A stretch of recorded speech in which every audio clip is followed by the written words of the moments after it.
네, 안녕하세요. 오늘 아침 글로벌 증시 브리핑 진행의 장유진입니다. 저희 방송은 매일 아침 8시부터 10시까지 여러분들과 이 정말 글로벌을 아우르는 증시 내용으로 알찬 내용으로 찾아뵙고 있습니다. 미증시 애프터마켓 실시간 흐름부터 이 시장에 대한 깊이 있는 이슈 체크, 그리고 시장 대응 전략, 아시아 증시 전략까지도 함께하고 있는데요. 저희 한국경제TV 글로벌 유튜브 채널을 통해서 인사드리고 있습니다. 오늘도 방송 시작 전부터 많은 분들이 저희 방송 이름을 줄여서 오하글 모닝이라고 인사도 해주고 계신데요. 오늘도 알차고 다채로운 내용으로 여러분들과 함께 하겠습니다. 자, 우선 간밤에 미국의 이슈를 살펴보면 제일 중요한 건 FOMC 이틀간의 일정이 시작됐다는 거겠죠. 이를 코앞에 두고 이 트럼프 대통령의 경제 책사 역할을 해온 스티븐 미런 연준 이사의 인준이 가까스로 통과가 됐고요. 리사 쿡 이사도 이번 FOMC에 함께 할 수 있게 됐습니다. 그렇기 때문에 이 이사들의 목소리가 좀 어떻게 오가는지가 이번 FOMC의 어떤 관전 포인트가 좀 될 텐데요. 이를 지켜보면서 시장은 우선 숨고르기에 들어가는 모양새였습니다. S&P 500 장중일 사상 최고치를 경신하긴 했지만 3대 지수가 약보합권에서 거래에 마쳤는데요. 오늘도 이런 내용들 토대로 각 시장은 좀 어떻게 움직였는지, 그리고 기업들은 어떤 이슈들 가지고 있는지 함께 체크해 보겠습니다. 자, 오늘도 여러분들의 아침을 힘차게 열어주는 새벽 요정이죠. 김예림, 오은비 아나운서와 함께합니다. 두 분 어서 오세요. 네, 안녕하세요. 네, 수요일입니다. 벌써 이번 주도 중반을 네, 슬슬 맞습니다. 넘어가고 있는 시점인데 또 한번 힘을 내보겠습니다. 네. 자, 우선 3대 지수가 이렇게 하락세로 마감한 걸 좀 오랜만에 네, 보는 것 같아요. 맞아요. 네, 시장 정리 예림 씨가 해주시죠. 네, 미국 증시 마감 시황 바로 전해드리겠습니다. 오늘장 미국 증시 일제히 하락했습니다. 오늘부터 9월 통화정책회의 FOMC가 드디어 막을 올린 가운데 미국 경제를 가늠할 수 있는 8월 소매 판매 지표가 공개됐는데요. 미국의 8월 소매 판매는 전월 대비 0.6% 증가하면서 예상치를 꽤 크게 뛰어넘었습니다. 이렇게 소매 판매가 양호하게 나와주면서 미국의 경기가 좀 둔화될 거란 우려가 줄어들었고요. 결국 올해 금리가 생각보다 빠르게 내리지는 않을 수 있다는 예측이 오늘 증시에 영향을 주게 됐습니다. 네. 즉 미국의 소비자들의 심리가 좋다는 게 증명되면서 경제에는 좋은 소식이지만 연준이 금리를 얼마나 인하해야 하는지 이 부분에서 논쟁이 더 심화될 수 있다는 이야기인데요. 오늘장 다우지수 보시면 0.27% 하락했고요. 나스닥 지수는 0.07% 약보합권의 거래를 마무리했습니다. S&P 500 지수도 약보합권 0.13% 하락 마감했습니다. 한편 오늘 미국의 국채시장은 연준의 금리 결정을 주시하면서 보합권에서 움직였는데요. 미국의 8월 소매 판매가 예상보다 강하게 나오면서 금리를 더 빨리, 더 많이 내릴 거란 명분이 부족해졌죠. 이 소식에 잠시 국채금리는 상승폭을 확대해 나갔지만 등락을 반복한 끝에 결국 하락 전환됐습니다. 또 트럼프 대통령의 최측근 스티브 미란 백악관 경제자문위원장이 오늘부터 연준의 이사로 선임됐고 쿡 이사 역시 내일 있을 통화정책회의에 참석할 예정인데요. 오늘 10년물 국채금리는 4.03%에 거래됐고요. 2년물 국채금리는 3.51%에 거래를 마무리했습니다.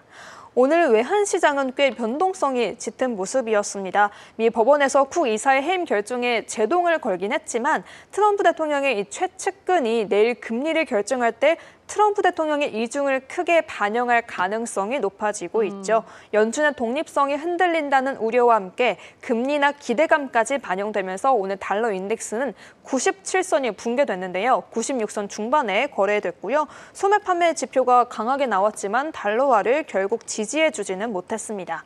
반면에 유로화는 달러 대비 4년 만에 최고치로 오르기도 했고요. 이번 주에 또 영국 역시 통화정책 회의를 앞두고 있죠. 영국 역시 금리가 동결될 걸로 전망되면서 파운드화도 2달 만에 최고치를 경신했는데요. 오늘 엔달러 환율은 146엔 중반에 거래됐고요. 원달러 환율은 1,379원에 거래됐고 여객 환율에서는 1,378원에 거래됐습니다.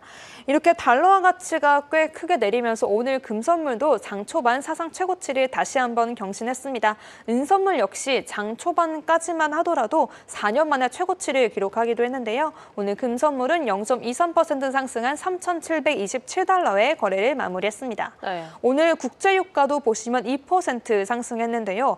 어제 우크라이나가 러시아의 정유시설을 타격하면서 지정학적 리스크 또 이에 따른 공급 불안에 유가를 좀 밀어 올린 부분이 있었습니다. 오늘도 이 소식을 소화하면서 유럽연합도 러시아에 2차 제재를 부과할 준비를 하고 있다는 소식이 들려오면서 유가의 상승폭이 확대됐는데요. 오늘 서부 텍사스산 원유 WTI는 2.07% 상승했습니다. 네, 이렇게 시장 전반에 대해서 김예림 아나운서와 함께 살펴봤습니다. 우선은 지금 이 안에서 8월 소매 판매에 대한 부분도 잠시 후에 다시 한번 예림 아나운서와 살펴볼 거고요. 국제 유가의 움직임도 봤는데 EU와 미국이 대러 제재를 지금 다시 한번 준비하고 있다는 내용도 잠시 후에 좀 더 꼼꼼하게 체크해 보겠습니다. 자, 이번에는 저희는 실시간 저희 방송의 가장 큰 자랑 중 하나죠. 애프터마켓의 흐름을 확인해 볼 텐데요. 은비 아나운서가 지금 애프터마켓에서 어떤 종목들이 좀 움직이고 있는지 한번 살펴주시죠. 네, 근데 오늘은 아마 시장 전반적으로 보셨던 분들은 느끼셨을 게 종목이 크게 이슈가 있다거나 움직임이 큰 종목들이 많지는 않았습니다. 그래서 지금 바로 제 화면을 통해서 네. 현재 지금 이 시간에는 과연 어떤 종목들이 움직임을 보이고 있는지 확인해 보도록 하겠습니다. 일단은 거래량 상단에는 화이자가 자리하고 있고요. 그 뒤에는 뭐 엔비디아 당연히 상단에 있고 오픈도어도 오늘 올라왔습니다. 알파벳, 테슬라, 쿠팡까지 이렇게 쭈쭈쭉 순위를 가져가고 있는데 일단 트럼프 대통령이 영국 국빈 방문을 한다고 했는데 이게 사실 지금 도착했어요. 도착했는데 이 시기를 앞두고 미국의 이 빅테크들이 영국에 한 310억 파운드 투자를 약속했다 이런 소식이 있었거든요. 그렇기 때문에 오늘 장 안에서도 빅테크들의 이슈가 많을 것으로 좀 예상이 되고 있고요. 오늘장 과연 어떻게 움직일지도 한번 체크해 보시면 좋을 것 같습니다. 그리고 상승률 상위 종목들도 한번 살펴보겠습니다. 지금 상단에 레이지데이즈라는 종목이 보이는데 이게 캠퍼스라는 기업을 인수할 예정이라는 소식이 뜨면서 지금 애프터마켓에서는 15.69% 올라가고 있고요. 네. 그 외에는 시가총액이 큰 종목들은 없습니다. 하락률 종목들도 보자면은 지금 상단부터 지금 마지막까지 쭉 살펴봤을 때는 역시나 오늘도 시가총액이 작은 종목들 위주로 변동성을 좀 크게 보여주고 있습니다. 네, 아무래도 지금 오늘 전반에 이 은비 아나운서가 처음에 짚어드린 것처럼 시장의 조심스러운 분위기가 감돌고 있는 상황이 지금 종목별 흐름에도 어느 정도 나타나는 것 같습니다. 자, 저희 채팅창에는 금리 인하 좀 어떻게 전망하시나요? 이렇게 질문에 빅컷을 예상하는 분들의 채팅도 은근히 좀 올라오고 있는 상황입니다. 더불어서 만약에 50bp를 인하한다면 시장이 한번 요동치지 않을까요? 이런 의견들도 나오고 있는데 저희가 잠시 후에는 와우글로벌 변지환 파트너와 이런 부분도 체크를 해볼 거고 뭐 트럼프 대통령이 집값이 폭등할 것이다. 빅컷 해야 한다. 다시 한번 목소리를 냈다. 이런 내용도 체크를 해보시면 좋을 것 같습니다.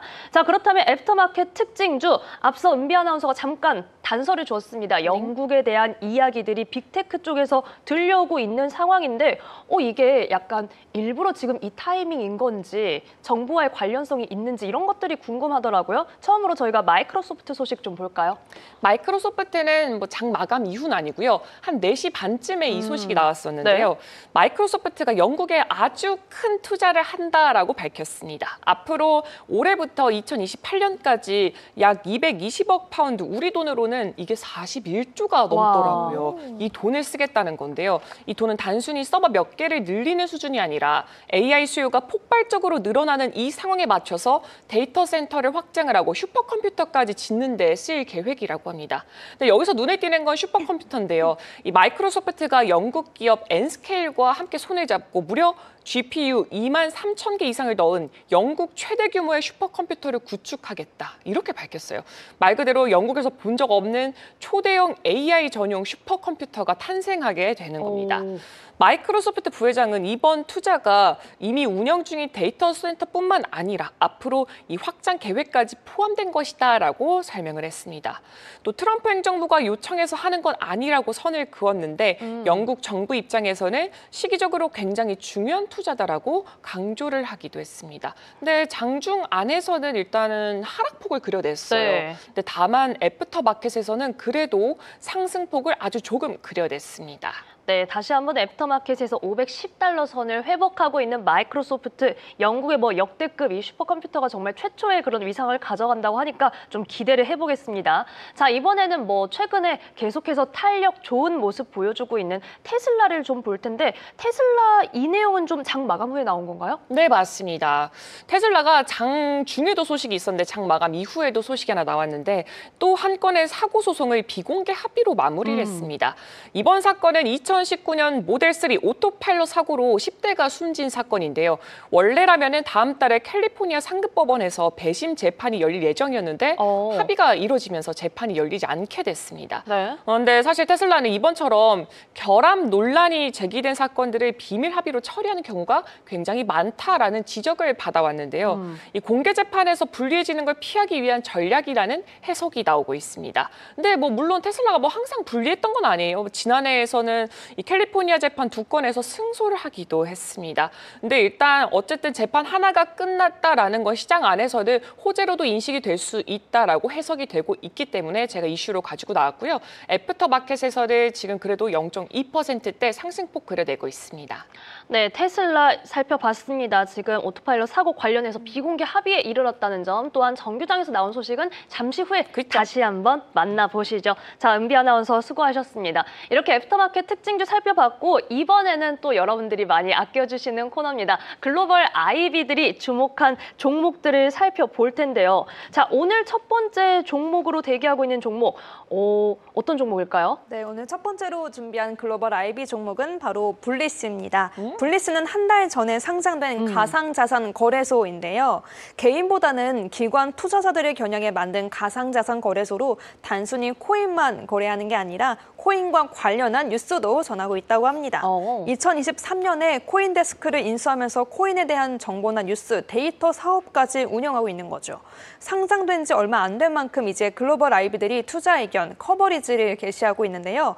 먼저 KBW가 투자 의견을 마켓 퍼폼으로 제시했고 목표가는 55달러로 제시했습니다. 로젠블렛은 투자 의견 매수의 목표가 60달러, 도이치뱅크는 투자 의견 보유의 목표가 51달러, 제프리스도 투자 의견 보유의 목표가 49달러, 이렇게 비슷하면서도 조금씩 다른 투자 의견을 내놓고 있는데요. 그런데 이들이 전달하고 있는 투자 포인트는 하나로 모아지고 있습니다. 블리스가 홍콩에 기반을 둔 기업인 만큼 아직 미국 시장으로 진출하기 위한 과정을 준비하고 있는데요. 현재 뉴욕 비트 라이선스를 취득할 준비를 하고 있습니다. 미국 뉴욕에서 암호화폐 거래소를 운영하려면 이 비트 라이선스가 꼭 필요한데요. 비트 라이선스를 따내기 위해서는 자본금부터 보안 시스템, 통제 기능, 자금 세탁 방지 프로그램 등 엄격한 심사를 거쳐야 하기 때문에 그만큼 심사 과정이 정말 까다롭습니다. 그래도 이걸 따게 된다면 정부가 인정한 공식적이고 합법적인 거래소라는 타이틀을 얻게 될 수 있는 건데요. 블리스는 워낙 회사 자체에서 안전하고 신뢰가 깊은 거래소가 되길 추구하기 때문에 그만큼 기관들이 믿고 투자할 수 있는 플랫폼으로 성장하고 싶어 합니다. 글로벌 IB들을 보면 블리스가 그래도 조금 있으면 이 비트 라이선스를 딸 수 있을 거라 보고 있더라고요. 그런데 만약 리스크를 피하고 싶으시다면 이 이후의 성장 모멘텀을 지켜보시면 좋을 것 같고요. 또 거래 수수료를 줄이는 대신에 앞서 설명해드린 코인 관련 뉴스, 데이터로 수익원을 일정 부분 확보하고 있어서 이 점도 주목해 볼 만한 투자 포인트가 될 것 같습니다. 그리고 가장 하이라이트라고 할 수 있죠. 내일 장 마감 후에 블리스가 실적을 발표하는 점도 참고하시면 좋을 것 같습니다. 내일 장 마감 후에 실적을 발표하게 된다면 어떤 또 탄력적인 흐름을 보여줬을 때는 아마 저희가 특징주에서 보게 될 수 있지 않을까라는 기대가 됩니다. 목표 주가가 49에서 60달러 선이기 때문에 조금은 이렇게 범위가 벌어져 있는데 우선 오늘 정규장 51달러 선에 거래 마쳤습니다. 블리시 만나봤고요. 두 번째 종목은 예림 아나운서 이거 봤더니 뭔가 티커도 그렇고 기업명도 그렇고 굉장히 어떤 단어를 강조하는 느낌이 들더라고요. 네, 맞습니다. 네, 오늘 글로벌 IB 두 번째 종목은 리얼입니다. 리얼. 네, 리얼입니다. 티커명도 REAL, 리얼인데요. 이름부터 기업의 포부가 느껴지는 것 같습니다. 바로 그럴까요? 미국의 중고 명품 플랫폼인데요. 비 라일리 파이낸셜에서 리얼에 대한 투자 의견은 매수로 유지했고요. 목표가는 9달러에서 12달러로 높여 잡았습니다. 얼마 전 BTIG에서도 이 투자 의견을 매수로 유지했고요. 목표가는 9달러에서 11달러로 올렸는데 모두 같은 이유로 이 리얼을 긍정적으로 바라보고 있더라고요. 일단 중고 명품 플랫폼이라면 무엇보다 가장 중요한 게 고객들의 만족도이겠죠. 그렇죠. 750명을 대상으로 한 이 설문조사를 보면요. 대부분이 서비스에서 만족했다는 반응을 보였고요. 실제로 2분기 실적을 보면 2분기 거래 총액이 14%나 늘어났고 매출도 두 자릿수로 성장했습니다. 이제 점차 흑자 전환을 시도하면서 시장에서는 신뢰가 회복되고 있고 주가가 반등할 여지는 아주 충분하다 이렇게 진단하고 있는데요. 또 최근 MZ세대들 사이에서 가격 민감도가 꽤 높아졌다고 합니다. 경기는 안 좋아지고 물가는 또 오르는 상황에서 명품을 팔아서 돈을 버는 사람도 있는데 이제 저렴한 가격으로 명품을 사기 위해 플랫폼에 들어오는 사람도 유입량이 증가하고 있는 건데요. 또 다른 플랫폼과 비교해서도 상품을 검수하는 과정이 꽤 까다로운 점이 인기 요인 중 하나라고 합니다. 브랜드 감정사나 보석 감정사 등 100명이 넘는 명품 감정사들을 고용해서 이 진품만 취급하고요. 판매하는 건 또 물론이고 사진 촬영부터 제품에 대한 설명까지 모두 전문가들을 거치기 때문에 명품 브랜드에서도 먼저 나서서 파트너십을 요청하고 있다고 합니다. 다만 여전히 단기적으로는 변동성이 높은 종목이라 이 점은 좀 주의하셔야겠습니다. 네, 두 번째 종목 리얼 소개해드렸는데 반응이 바로 뜨겁습니다. 채팅창에서 지금 리얼 이거 찐 아니냐, 정말 아니냐 이렇게도 얘기를 해주고 계시고 청국소년님께서는 미국도 허위 매물이 많은가 오죽하면 회사 이름을 리얼로 이렇게도 얘기를 해주고 계십니다. 워낙 중요하죠 그런 부분. 네. 또 앞서 저희가 소개해드렸던 블리쉬와 관련해서 정연두님께서는 비트 라이선스가 중요하겠네요. 비트 주세요라고 이렇게 함께 얘기를 나눠주셨습니다. 자, 여러분들이 많이 애정해주시는 글로벌 IB 코너 마지막으로는 좀 달달한 종목이 대기하고 있습니다. 네, 저희처럼 달달한 오, 그래요? 종목인데 네.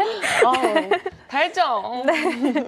마지막으로 준비한 글로벌 IB 종목은 두 분 모두 좋아하고 모두가 좋아하는 바로 초콜릿으로 유명한 기업이죠. 허쉬입니다. 허쉬. 네. 허쉬 초콜릿, 코코아 다 아시잖아요. 그럼요. 골드만삭스가 허쉬에 대한 투자 의견을 매도에서 매수로 두 단계나 올려 잡았고요. 목표가도 170달러에서 222달러로 높여 잡았습니다. 무려 3가지 이유를 들면서 이 투자 의견을 긍정적으로 제시했는데요. 첫 번째는 이미 악재가 반영됐다 이 이야기입니다. 그동안 코코아 가격이 너무나 올라서 또 여기에 관세까지 겹치니까 허쉬는 실적 가이던스까지 낮추는 일이 있었는데요. 그런데 이제 7월부터 가격을 인상하고 있는데 허쉬는 워낙 브랜드 파워가 탄탄해서 가격을 올리더라도 꾸준히 구매하는 충성 고객층이 많기 때문에 비용에서 오는 압박은 이미 회복하고 이것도 주가에 반영된 상태라고 합니다. 두 번째는 점유율을 회복하고 있는 건데요. 저는 발렌타인데이가 한참 남았는데 왜 초콜릿이 어떻게 많이 팔리지? 이렇게 좀 생각을 해봤거든요. 네. 그런데 할로윈데이가 다가오더라고요. 또 할로윈데이가 지나면 크리스마스도 다가오고요. 미국이나 캐나다는 할로윈데이 때 아이들이 트릭 올 트윗 하면서 사탕이나 초콜릿을 받으러 다니거든요. 이런 초콜릿 시즌 대목을 노리고 있고요. 또 초콜릿뿐만 아니라 사탕, 민트, 심지어는 단백질바까지 사업을 다양하게 확대하고 있는 점도 긍정적으로 평가받고 있습니다. 세 번째 이유는 마케팅 용어인데 플라노그램을 적극적으로 활용하고 있다고 합니다. 쉽게 말해서 어떤 상품을 어디에 어떻게 배치할지 또 어떻게 진열할지 설계하는 건데요. 소비자 매장 데이터에 맞춰서 허쉬의 초콜릿이나 이 사탕들을 어떤 방식으로 고객들에게 보여줄지 이 배치도로 만들어서 편의점에 적용하고 있습니다. 네. 현재 미국의 편의점 50% 이 방식을 적용시켰고 실제로 매출 상승에 기여하고 있는데요. 연말까지는 60%에 달하는 편의점의 이 방식을 반영할 예정이기도 합니다. 이렇게 여러 부분에서 다시 살아날 방법을 연구하고 있는 허쉬인데 워낙 긴 역사를 자랑하는 기업이다 보니 이번에도 상승 모멘텀을 찾아낼 수 있을지 지켜보시죠. 네, 이번에는 여러분들도 많이 애정해주시는 브랜드가 등장했습니다. 허쉬, 골드만삭스에서 목표 주가 222달러까지 눈높이를 높였다는 점 함께 확인해 보시죠. 자, 이렇게 글로벌 IB들이 주목한 종목 살펴봤고요. 이번에는 빅테크들이 좀 어떤 이슈 가져가고 있는지 비롯해서 메가캡 특징주 살펴보겠습니다. 네. 자, 우선 첫 번째로 엔비디아를 만나볼 텐데 네. 엔비디아가 지금 전일장 약보합에 이어서 오늘도 정규장 하락 마감을 했습니다. 엔비디아 어떤 소식이 있었나요? 엔비디아가 중국 시장을 겨냥해서 내놓은 최신 AI 칩 RTX 6000D가 시장의 기대에는 못 미치는 결과가 나왔다고 합니다. 이 칩은 AI 추론 작업용으로 설계가 되는데요. 시장에서는 성능에 비해서 가격이 지나치게 높다라고 평가를 했습니다. 실제로 가격은 약 7,000달러에 달하는데요. 중국 안에서 판매가 금지된 RTX 5090보다 성능이 떨어진다는 테스트 결과까지 나온 거예요. 게다가 이 비공식 유통망에서는 절반 이하 가격에 아주 손쉽게 구할 수도 있기 때문에 일부 주요 기업들은 주문 자체를 포기한 상황이라고 합니다. 그리고 중국의 빅테크 기업들 알리바바, 텐센트, 바이트댄스 등은 RTX 6000D에 관심을 보이기보다는 오히려 엔비디아의 H20 칩 주문이 규제 당국의 승인을 받을지 이쪽을 더 주목하고 있다고 합니다. 시장에서도 이들 기업들이 RTX 6000D보다는 H20의 향방을 더 기다리고 있다라는 분석도 나오고 있다라는 소식이 있었고요. 애프터마켓에서는 그래도 오름세를 보여주고 있습니다. 그리고 제가 이제 방금 애프터마켓에서 통해서 또 하나의 소식을 봤는데요. 네. 영국 제약회사고 지금 미국에 상장이 되어 있는 GSK 있잖아요. GSK가 향후 5년 동안 미국에 300억 달러를 투자하겠다고 이렇게 약속을 했다라는 소식이 있었습니다. 트럼프 대통령이 지금 영국에 갔잖아. 이거에 맞춰서 발표가 나왔다고 하는데요. 이 윈슬리가 CEO거든요. 윈슬리가 트럼프의 이 방문에도 함께 참여를 할 예정이라고 합니다.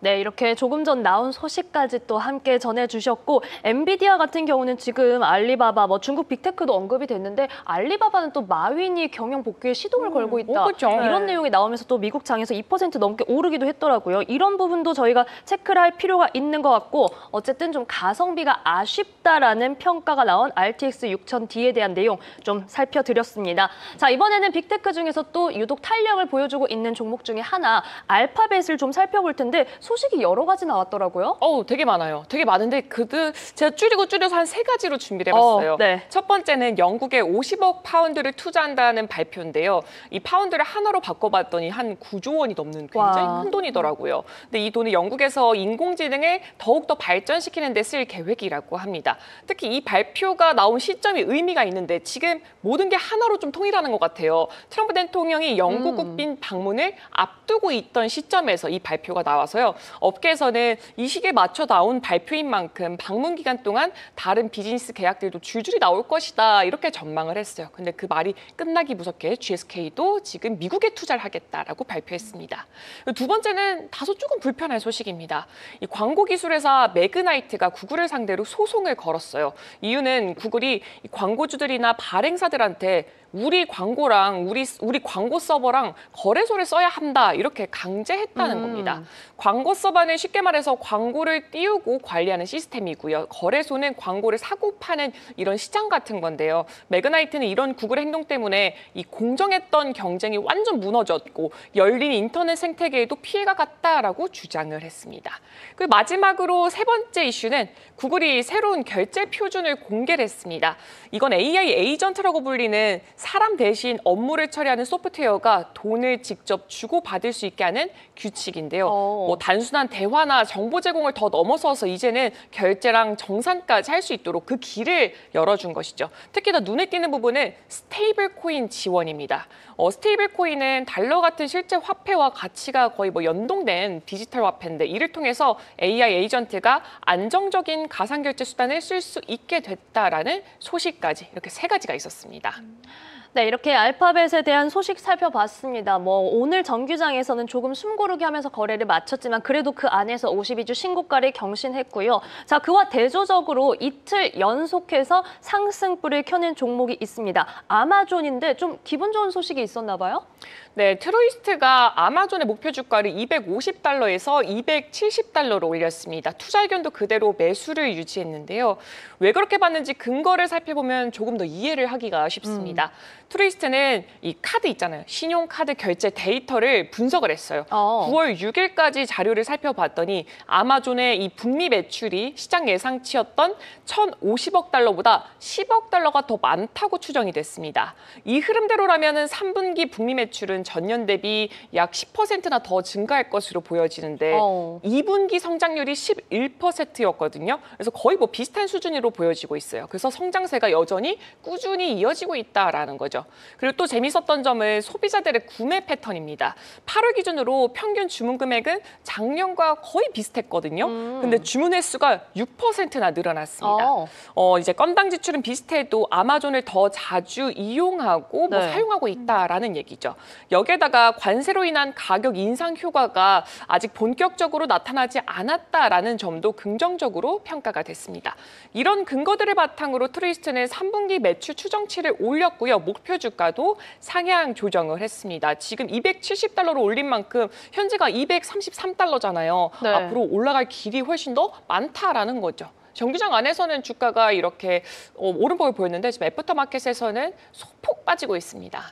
네, 이렇게 목표가 상향 소식이 전해진 아마존까지도 살펴봤습니다. 자, 270달러 트루이스트가 제시했다는 점. 이번에는 테슬라 정규장 소식으로 다시 와볼 텐데 테슬라 입장에서는 뭐 소송, 조사 이런 키워드들이 사실 좀 많이 이어질 수밖에 없는 것 같아요. 또 그런 비슷한 소식이 하나 나왔죠? 네, 약간 뭐 자동차 회사라면 피해갈 수 없는 그러니까요. 소식이죠. 네. 미국 고속도로 교통안전국이 테슬라 모델 Y로 대상으로 이제 조사를 시작했어요. 조사 대상은 2021년형 차량 약 17만 4천 대인데요. 그 이유가 이 전자식 도어 핸들 문제였습니다. 운전자들이 신고하기를 밖에서 문이 열리지 않은 경우가 있었다라고 합니다. 특히 아이를 태우거나 꺼내려던 그 순간에 문이 안 열려서 굉장히 큰 불편을 겪었다는 사례까지 나오게 된 거예요. 그래서 당국은 우선적으로 살펴본 결과 차량이 이 전자식 도어 잠금 장치에 충분한 전압을 공급하지 못할 때 그 문제가 생기는 것 같다고 말했어요. 실제로 수리 기록을 봤더니 문제가 생긴 뒤 저전압 배터리를 교체한 경우가 많긴 했는데 정작 차주들은 고장 전까지 배터리 경고등을 보지 못했다는 겁니다. 그래서 이게 좀 악재가 있었는데 지금 주가를 보면 오히려 올라갔거든요. 맞아요. 물론 최근에 너무 좋은 소식들이 많았잖아요. 여기에 더불어서 항상 이제 테슬라가 올라가는 성장 동력 중 하나가 일론 머스크의 이 경영 의지입니다. 그럼요. 이 X의 글을 도대체 어떻게 쓰느냐. 이번에 또 썼어요. X에다 뭐라 썼냐면요. 난 지금 테슬라 개발에 엄청난 힘을 쓰고 있다 이렇게 말을 하면서 우리 이번 주 금요일에는 휴머노이드 로봇 옵티머스 팀과 아주 밤늦게까지 함께 할 계획이고 주말에는 차세대 AI 5칩 있잖아요. 이걸 직접 검토를 하겠다라면서 경영 의지를 아주 활활 불태운 거예요. 이렇게 되면서 주가도 그래서 계속 오름세를 그대로 유지했지만 애프터마켓에서는 아주 소폭 빠졌다가 다시 올라갔습니다. 네. 오. 아, 정말 좀 일론 머스크가 요즘 깨달은 것 같아요. 내가 잘하면 되는구나. 맞아요. 그렇죠. 열심히 하면 올라가요. 그러니까요. 집중해야 돼요. 그러니까요. 와. 딴 거를 굳이 해야 될까요? 그러니까요. 잘하는 거 있는데. 그렇죠. 아니 지금 금요일 야근까지 예고했다는 건 정말 엄청난 그렇죠. 열정인데 맞아요. 거기에 다시 한번 옵티머스 이 키워드가 올라왔기 때문에 앞으로도 저희가 기대감 갖고 지켜보겠습니다. 자, 테슬라까지 메가캡 특징주 저희는 만나봤고요. 이번에는 예림 아나운서와 함께 글로벌 이슈로 가봅니다. 자, 미국의 이 소비 체력이 정말 우리가 시장을 진단하는데 가장 중요한 지표 중에 하나이기도 한데 생각보다 탄탄했어요? 네, 맞습니다. 네. 오늘 미국 경제의 3분의 1을 차지하고 있는 부문이죠. 미국의 8월 소매 판매가 공개됐습니다. 고용이 줄어들고 있고 또 물가는 오르는 상황이라 미국 경기에 대한 우려가 심해지고 있는 상황에서 미국의 8월 소매 판매가 생각보다 꽤 잘 나왔는데요. 수치를 다시 한번 말씀드리면 미국의 8월 소매 판매는 전년 대비 0.6% 증가하면서 석 달 연속 상승세를 나타냈고요. 지난해 대비로는 5% 증가했습니다. GDP로 연계되는 핵심 소매 판매 부문도 전년 대비 0.7% 늘어났는데요. 특히 온라인 쇼핑 부문, 의류 매장, 스포츠 용품에서 두드러지는 상승세를 보였는데 이건 아무래도 신학기를 앞둔 영향이 컸던 것으로 풀이되고 있습니다. 자동차 판매도 부진할 거라 예상했지만 선방했고요. 또 경기가 안 좋으면 원래 외식을 많이 안 하잖아요. 그렇죠. 이번에는 음식 서비스업에서도 눈에 띄는 성장을 보여줘서 미국 경제가 생각보다 튼튼한 것인지 아니면 미국인들이 경기가 안 좋은데도 여전히 지갑을 열고 있는 것인지 이렇게 의견이 엇갈리는 상황입니다. 네. 트레이드 스테이션은 고용시장이 차갑게 식어가고 있지만 소비자들에게는 아직 큰 타격이 되지는 않는 모습이라며 장기적으로 금리가 계속해서 내릴 거란 기대감은 약화시켰다고 분석했고요. LPL 파이낸셜에서는 원래 경기가 너무 안 좋아서 금리를 내리게 되면 그만큼 증시에도 타격이 가는 건데 오히려 이렇게 경기가 나쁘지 않은 상황에서 금리를 인하한다면 암호화폐나 신흥국 시장 등 다소 위험 자산으로 분류되는 부분이 크게 오를 수 있다고 진단하기로 했습니다. 오늘 이어서 미국의 8월 산업 생산 지표도 공개됐습니다. 전월 대비 0.1% 상승하면서 예상치였던 마이너스 0.1을 크게 웃돌았는데요. 특히 제조업이 예상보다 탄탄한 흐름을 보여줬습니다. 자동차 부품, 철강, 제약, 섬유 부분에서 생산량이 모두 늘었는데 이 분야들이 트럼프 행정부에서 선호하는 사업이고 관세를 또 특정적으로 매겼던 부분이어서 미 정부에서는 꽤 긍정적으로 보고 있을 가능성이 높다는 전망이 제기되고 있습니다. 정말 요즘에 나오는 경제 지표들 좀 어떻게 해석해야 네, 할지 맞아요. 헷갈리는 부분도 있는데 그래도 지금 외식 부문에서도 성장을 보여줬다는 점도 눈에 띄고 저희가 아마 월가 IB 종목들 살펴볼 때 예림 아나운서가 이제 또 신학기 시즌 주목해야 네, 한다 맞아요. 이런 얘기를 해드렸던 월마트 적이 때. 맞아요. 아, 네. 책가방 월마트 사야 되니까. 네. 맞아요. 이때 또 이 부분들 앞으로 소비 심리를 좀 끌어올리는 데 도움이 될 수 있을지 앞으로 좀 지켜보겠습니다. 자, 그 다음으로는 지금 틱톡과 관련해서 어제도 소식이 나왔고 트럼프 대통령도 틱톡을 우리가 아마 젊은이들이 좋아하는 기업을 지킬 수 있을 것이다 이런 네, 이야기들까지 맞아요. 내놓으면서 기대감은 계속해서 커지고 있는 상황이죠. 네, 어제 전해드렸던 미중 무역회담 소식 오늘도 이어서 전해드릴 텐데요. 월스트리트 저널에 따르면 미국과 중국이 틱톡을 미국 사업부에 매각하는 방안에 대해서 구체적인 합의안을 최종 조율 중입니다. 일단 들어온 소식에 따르면 오라클, 실버레이크, 안드레센 호로위츠 등이 포함된 미국 투자 컨소시엄이 있는데 여기서 지분 약 80%를 소유하고 중국 주주들은 20% 아래로 보유할 예정입니다. 투자 컨소시엄과 관련해서는 잠시 후에 은비 아나운서가 더 자세히 전해드릴 예정이고요. 네. 또 이번에 새로 설립되는 미국 법인은 미국인으로 구성된 이사회를 세우고요. 미국 정부가 지명하는 이사 1명도 여기에 포함될 예정입니다. 이제 미국으로 틱톡 사업부 운영권이 넘어가게 된다면 기존의 틱톡을 사용했던 미국인 이용자들은 새로운 앱을 다운받아야 하고요. 또 가장 중요한 부분이라 할 수 있죠. 알고리즘과 관련해서는 바이트댄스로부터 기술 라이선스를 받아서 미국인 엔지니어링 팀이 다시 만들 예정입니다. 또 제일 우려됐던 개인정보 또 보안과 관련해서는 사용자의 데이터를 오라클이 미국 서버에 보관하되 기존에 틱톡이 추천해주는 콘텐츠 알고리즘은 유지될 예정입니다.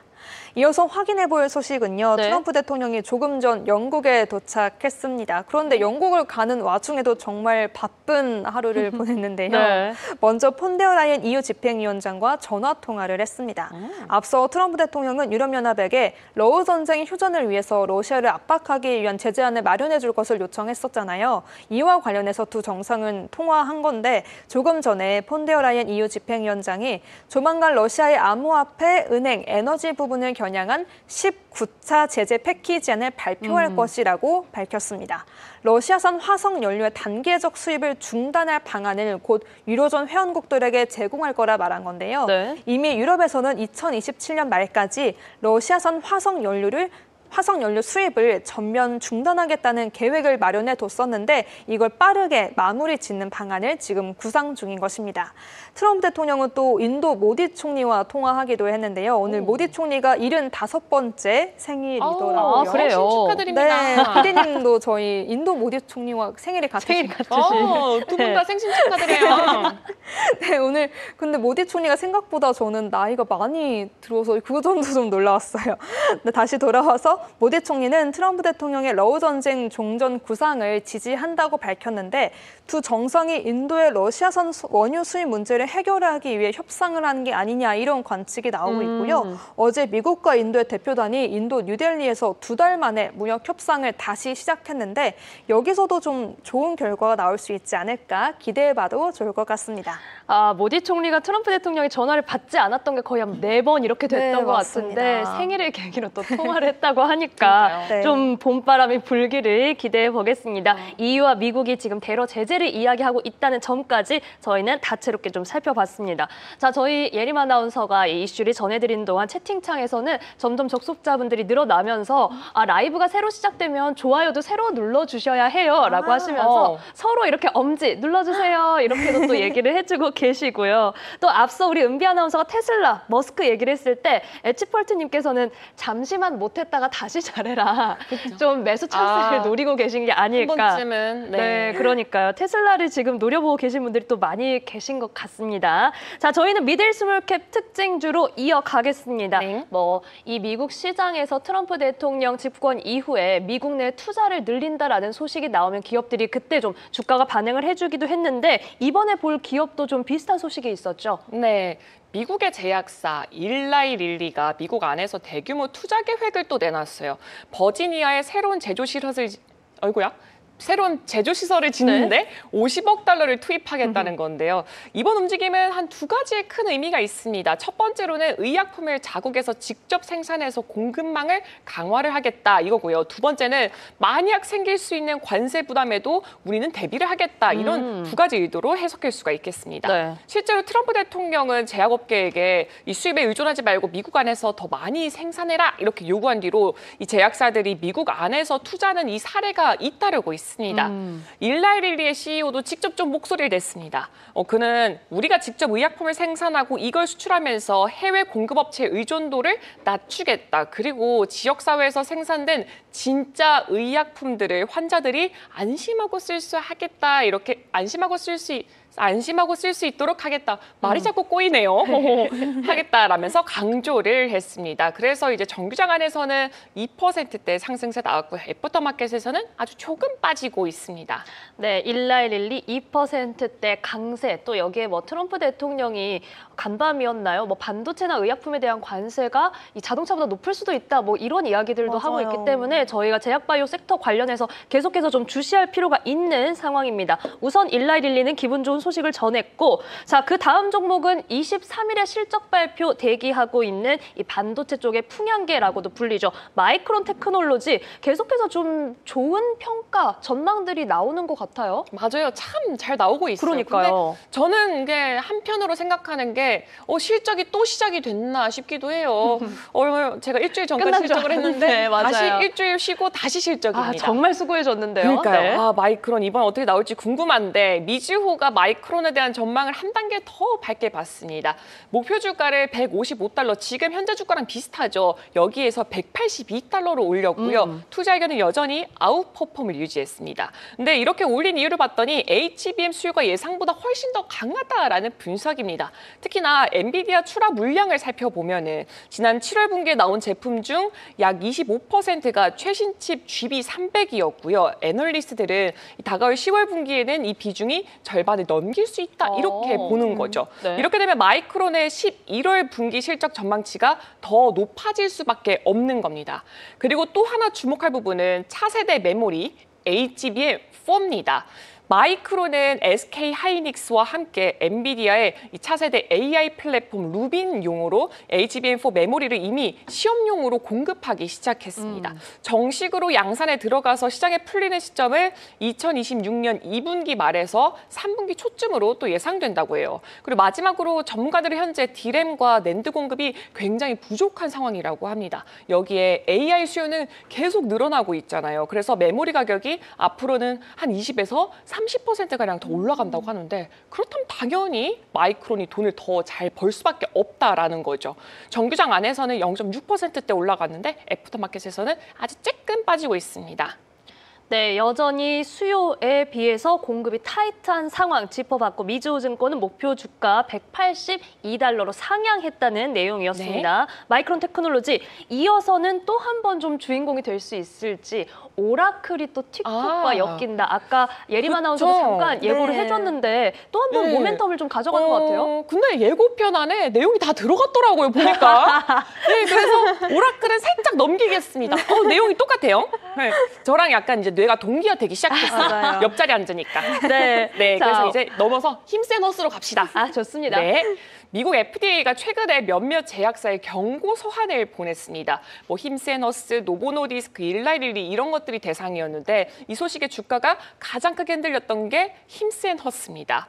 FDA가 문제 삼은 건 힘센허스가 이 자기 웹사이트에 올렸던 광고 문구인데 여기서 뭐 오젬픽이나 위고비 같은 성분을 가진 주 1회 주사제라는 멘트라던가 임상적으로 입증된 성분 이런 멘트들을 썼어요. 근데 FDA는 이게 사실과 다르거나 오해를 불러일으킬 수 있다 이렇게 본 거예요. 왜냐하면 힘세너스가 홍보한 이 복합 세미글루타이드 제품은 정식 FDA 승인을 받은 적이 없다라는 거죠. 그래서 실제로는 승인되지 않은 제품임에도 마치 뭐 오젬픽이라던가 위고비 같은 FDA 승인 의약품과 동등한 효과가 있는 것처럼 소비자에게 보이게 했다라는 거죠. 결국 투자자들은 이 지적을 심각하게 받아들였고요. 그 여파로 힘세너스의 주가가 굉장히 크게 흔들렸어요. 무려 5.69% 흔들리고 있고요. 그리고 애프터마켓에서도 그 하락세를 그대로 이어가고 있습니다.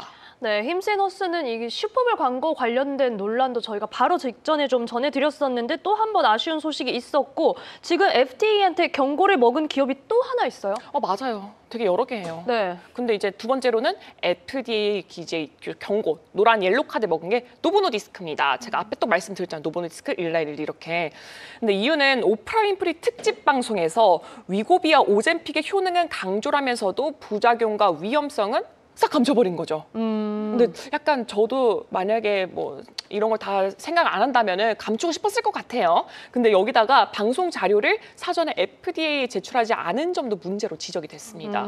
그렇죠. TV에 나오는데 그런 거 확실하게 해야죠. 투명하지 않게. 네. 근데 노보노디스크에는 뭐 또 긍정적인 소식이 있어요. 왜냐면 이 주가가 딱 보이시죠? 긍정적인 소식이 있었습니다. 네. 바로 차세대 비만 치료제로 개발 중인 카그릴린타이드. 이름이 어려웠습니다. 카그릴린타이드 임상 결과가 잘 나왔다는 건데요. 3상 임상시험 초기 분석을 봤더니 환자들이 이 약을 주 1회 주사했을 때 68주 뒤 평균적으로 11.8%의 체중을 감량했다라고 합니다. 반면에 가짜 약을 맞은 그룹은 평균 2.3% 줄어드는 데 불과했다라고 하니까 굉장히 좀 크게 차이가 나는 거죠.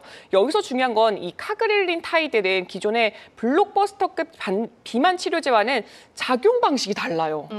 기존 약물들은 대부분 뭐 GLP-1 네. 이거 많이 들어보셨잖아요. 네. 그 GLP-1 계열로 인슐린 분비와 식욕 억제를 돕는 방식인데요. 카그릴린타이드는 우리 췌장에서 인슐린과 함께 나오는 아밀린이라는 호르몬이 있어요. 이 아밀린이라는 호르몬을 모방을 하는 겁니다. 쉽게 말해서 배가 더 잘 부르게 하고 덜 먹게 만들 효과를 내는 장시간 동안 이게 또 작용할 수 있는 그런 약물인 거죠. 물론 부작용도 보고가 됐어요. 가장 흔한 건 뭐 위장이겠죠. 당연히 먹는 거니까. 근데 회사 측은 대부분 경미한 수준이라 크게 우려할 정도는 아니다라고 설명을 했어요. 경미하다라고 했으니까 이 긍정적인 소식이 훨씬 더 크게 보여지겠죠. 그래서 주가가 2.84% 거의 3% 가까이 올라갔는데 애프터마켓에서도 오름세 유지되고 있습니다. 네, 이렇게 노보노디스크 포함해서 헬스케어 섹터도 오늘 좀 많이 살펴봤습니다. 자, 다음으로 대기하고 있는 기업 크라우드 스트라이크인데 장 초반에 약했다가 조금씩 회복해서 뭐 강보합 마감을 했더라고요. 어떤 네. 소식 있었나요? 크라우드 스트라이크는 사이버 보안 기업이죠. 엔비디아랑 손을 잡고 AI 보안 기능을 한 단계 더 끌어올렸습니다. 이 핵심은 크라우드 스트라이크의 샬럿 AI 에이전트 웍스라는 플랫폼이 있어요. 이거 이제 쉽게 샬럿이라고 할게요. 이 샬럿이라는 플랫폼과 엔비디아의 네모테론 AI 모델을 이렇게 같이 통합을 시키는 건데요. 이게 무슨 의미냐라고 봤더니 앞으로 보안 전문가들이 복잡한 코딩을 직접 하지 않더라도 AI 에이전트를 설계하고 배포할 수 있게 된다는 겁니다. 쉽게 말해서 누구나 AI 보안 도구를 손쉽게 만들고 쓸 수 있는 길을 열었다라고 보시면 됩니다. 네. 기업 입장에서도 이점이 굉장히 큰데요. 이렇게 되면 데이터를 더 안전하게 지킬 수 있으면서도 동시에 대규모 AI 활용도 함께 가능해집니다. 즉, 뭐 보안성과 확장성 이렇게 두 마리 토끼를 잡게 됐다라는 거죠. 그래서 진짜 장중에는 주가가 이렇게 뿅 하고 올라가는 모습을 보여줬다가 0.05% 강보합권에서 마무리 지었고 지금 애프터마켓에서도 그래도 상승분은 키고 있지만 상승폭 자체는 아주 조금으로 보여지고 있습니다. 어찌 보면 해당 소식은 조금 길게 볼 수 있지 않을까. 그쵸. 워낙 사이버 보안의 이 중요도가 높아지고 있기 때문에 크라우드 스트라이크 앞으로도 지켜보겠습니다. 아, 벌써 마지막 종목인데 저희가 글로벌 IB에서도 소개해드렸던, 그래서 데뷔 때부터 좀 지켜봤던 클라르나에 대해서 시장에 어떤 눈높이를 내놓고 있는지 궁금하거든요. 네, 지금 클라르나에 대해서 새로운 투자 의견이 나왔는데요. 얼마 전에 상장했죠. 투자은행 니덤이 클라르나를 보유 의견으로 커버리지 게시했습니다. 즉 투자 의견을 이제 딱 열었다라는 거죠. 니덤은 이 클라르나가 BNPL 시장에서 확실한 리더십을 갖고 있다라고 평가했어요. 이 BNPL 같은 경우에는 뭐 물건을 먼저 사고 나중에 나눠 갚는 이 결제 방식인데요.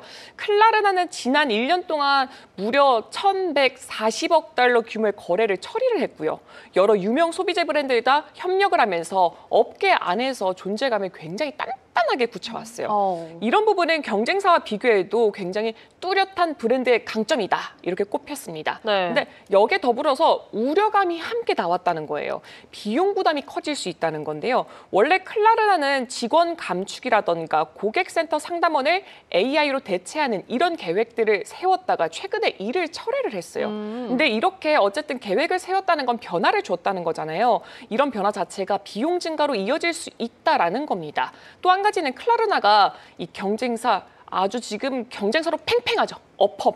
이 어펌으로부터 월마트 계약을 따냈는데 이게 당장은 승리 아니야? 이렇게 보일 수가 있잖아요. 근데 실제로는 경제적으로 손해가 날 수도 있다라고 지적을 했습니다. 그래서 일단 정규장 안에서는 주가가 약보합권으로 마무리가 됐고요. 애프터마켓에서는 정규장보다 훨씬 더 큰 폭으로 빠지고 있습니다. 어찌 보면 이 월마트 계약을 뺏어오는 과정에서 어쨌든 경쟁이 있었을 테니까 그쵸. 단기적으로는 손실이 있을 수 있다라는 포인트. 하지만 니덤에서 보유로 투자 의견 제시한 클라르나까지 살펴봤습니다. 자, 오늘 저희 내용 전해드린 동안 영준님께서 설명 똑소리 납니다. 자, 상큼 발랄하게 방송 재미나게 잘해주시네요. 감사합니다. 또한 세 분 앵커님들 말씀도 잘하시고 좋으네요. 라고 이렇게 아우, 좋다. 또 한번 따뜻한 응원의 댓글 남겨주셨습니다. 여러분들 자, 함께 내용 저희가 꼼꼼하게 살펴봤고 김예림 오은비 아나운서는 아쉽지만 여기서 보내드리고 아쉽다. 저희는 잠시 후에 변지원 파트너와 함께 시장 전략으로 돌아오겠습니다. 두 분 고맙습니다. 네, 고맙습니다. 네, 감사합니다.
네, 여러분은 오늘 아침 글로벌 증시 브리핑과 함께하고 계십니다. 자, 이제 여러분들과 함께 시장 전략 좀 더 꼼꼼하게 짜볼 시간인데요. 와글로벌 변지환 파트너와 함께합니다. 파트너님 안녕하세요. 네, 안녕하십니까. 네, 자, 파트너님을 모시고 오늘 수요일부터 이제 또 D-Day가 밝았습니다. 네. FOMC가 이틀 일정으로 출발을 했고 이를 좀 지켜보고 앞둔 상태에서 시장은 좀 조심스러운 흐름을 보였던 것 같아요. 우선 간밤에 시장 좀 어떻게 보셨을까요? 네. 말씀하신 대로 FOMC가 오늘 이제 우리나라 시간으로 새벽 3시에 네. 예정이 돼 있는데 하루 앞두고 혼조세를 보인 정도로 좀 해석하면 될 것 같습니다. 신중하다기보다는 이제 눈치 보기 장세가 좀 연출이 되었다라고 보여지는데 그 소매 판매가 발표가 됐어요. 그래서 미국은 어쨌든 소비, 소매 이런 것들이 굉장히 중요하기 때문에 이런 것들이 들어간 경제 지표가 발표될 때는 우리가 좀 눈여겨봐야 되는데 일단 결과치가 전달 대비 0.6% 증가를 해서 컨센서스인 0.2%를 훌쩍 상회를 했습니다. 그래서 자동차 에너지를 제외한 코어, 그러니까 근원 소매 판매 역시 0.7% 증가를 했고 전반적으로 지난달보다 세부 항목들은 좀 둔화된 항목들도 사실은 있는데 이제 온라인 판매라든지 음식 서비스, 주류 판매 이런 것들이 이제 크게 증가하면서 결국 전체적인 이 수치를 좀 증가를 보였습니다. 네. 반면에 뭐 자동차 판매라든지 전자제품, 뭐 백화점 판매 이런 것들은 또 하락 전환을 했거든요. 그래서 이 투자자들 입장에서 보면 사실 이번 FOMC에서 연준이 미국의 경기를 침체로 볼 것이냐 아니면 어떤 침체를 이 우려한 이 보험적 금리 인하의 성격을 보여줄 것이냐 이게 이제 굉장히 중요한 건데 사실은 최근에 악화된 고용 보고서와 함께 어떤 이런 소비 관련된 지표들까지 안 좋게 나왔다. 전일 만약에 소매 판매가 굉장히 안 좋게 나왔다고 하면 시장 참여자들로 하여금 미국 경기를 침체, 그러니까 둔화가 아닌 침체로 볼 수 있는 그 여지를 주는 거거든요. 그쵸. 그런 측면에서 보면 전일 발표했던 소매 판매 호조는 어떻게 보면 금융시장 입장에서는 굉장히 좀 긍정적인 어떤 이 제반 여건이 조성이 된 게 아닌가. 금리를 앞둔 상황에서 그렇게 좀 판단하고 있습니다. 네, 그래도 긍정적인 여건이 형성이 됐다. 자, 여기에 지금 어떤 금리 인하에 어떤 색채를 가져가느냐 이 부분이 중요하다라는 말씀 해주셨는데 잠시 후에 여쭤보겠고요. 파트너님 저 하나만 좀 여쭤볼게요. 네네. 저는 소매 판매 이제 뭐 항목별로 분명 차등이 있긴 했지만 이게 오르는 걸 보고 아직 관세가 이 소비자한테 확실히 전가되기 전에 좀 사람들이 빨리 사모은 거 아니었나 이런 생각을 잠깐 하기도 했거든요. 맞습니다. 그 관세가 사실은 지난번 PPI라든지 CPI를 보면 지금 일반 소비자들의 가격 전가까지는 이어지지 않고 중간에 그쵸, 이제 아직은. 하는 기업들에서 흡수를 했거든요. 그래서 실제로 관세가 지금 상호관세, 뭐 보편관세 이후에 실제 소비자들의 물가로까지 가기에는 어느 정도 텀이 있습니다. 그래서 그렇게 해서 뭐 기업들이나 이런 이 부분에서도 재고를 미리 확보하는 이런 모습들을 우리가 4월 달 이후로 최근에도 많이 엿볼 수 있기 때문에 어저께 이제 소매 판매 같은 경우에는 아직까지는 관세가 실질적인 어떤 이 실물 경기로까지 이전되지 않았다고 볼 수도 있는 그런 결과치였던 것 같습니다. 아직까지는 기업들이 조금 흡수를 하고 있다. 자, 그런 가운데 이제 FOMC가 시작이 됐는데 여기에 결국은 저희가 주시했던 포인트 중에 하나, 지금 리사 쿡 이사도 참가를 하게 됐고 스티븐 미란 연준 이사도 정말 가까스로 통과를 하면서 들어오게 됐고 그러면은 이 안에서 목소리를 내는데 또 각자의 존재감을 발휘하지 않을까. 그렇다면은 이 결과가 나오고 나서도 이 내용을 해석하는 데 영향을 미칠 수 있잖아요. 근데 이제 리사쿡 이사의 해임 관련한 것들, 그 다음에 이제 그 스티브 마이런 연준 그 인준 절차 통과되는 것들 이런 것들은 사실 어느 정도 다 시장이 예상이 됐기 때문에 뭐 이런 대결 구도에서 나오는 것들이 금리 결정에 영향을 크게 끼칠 것 같지는 않고, 끼칠 것 같지 않고 다만 이제 시장에서는 25bp 인하 폭에 대한 부분, 그다음에 연내 3회 인하 정도 부분은 어느 정도 공감대가 이제 형성이 됐다고 보여지고요. 때문에 이러한 부분이 미리 시장에서 땡겨서 반영을 했다고 하면 사실은 차익 매물이 시장에 나올 가능성도 배제할 수가 없습니다. 그래서 이 차익 매물이 시장에 나오면서 변동성을 키운다고 하더라도 이것이 어떤 최근에 이런 상승 추세 자체를 뭐 꺾을 만한 이슈가 아니기 때문에 말 그대로 그냥 일부 차익 매물 소화 과정으로 그칠 가능성이 크다라고 개인적으로 좀 판단하고 있고, 기본적으로 바이앤홀딩 전략, 중장기 전략을 가져가시는 그 포트폴리오 전략을 가져가시는 분들은 어떤 포트폴리오의 큰 조정보다는 일부 뭐 비중 축소라든지 현금화를 하시고 아니면 미팅 이후에 FOMC 미팅 이후에 어떤 조정을 좀 보인다고 하면 좋은 가격에서 내가 비중을 확대한다. 이러한 좀 시각으로 대응하시면 좋을 것 같습니다. 오. 반면에 뭐 주식 네. 비중이 좀 적으신 분들이나 현금 비중이 많으신 분들은 지난 시간에도 우리가 뭐 포모에 대해서 얘기했습니다만 그쵸. 이런 어떤 포모나 이런 것들이 쫓겨서 FOMC 전에 내가 뭔가 이 큰 비중을 실어서 제가 좀 싫어하는 말 중에 하나인데 소위 베팅을 하는 이런 것들은 좀 피하셨으면 좋겠다. 조정 국면에서 비중을 확대할 수 있는 기회를 준다. 그 말씀을 다시 한번 드리고 싶습니다.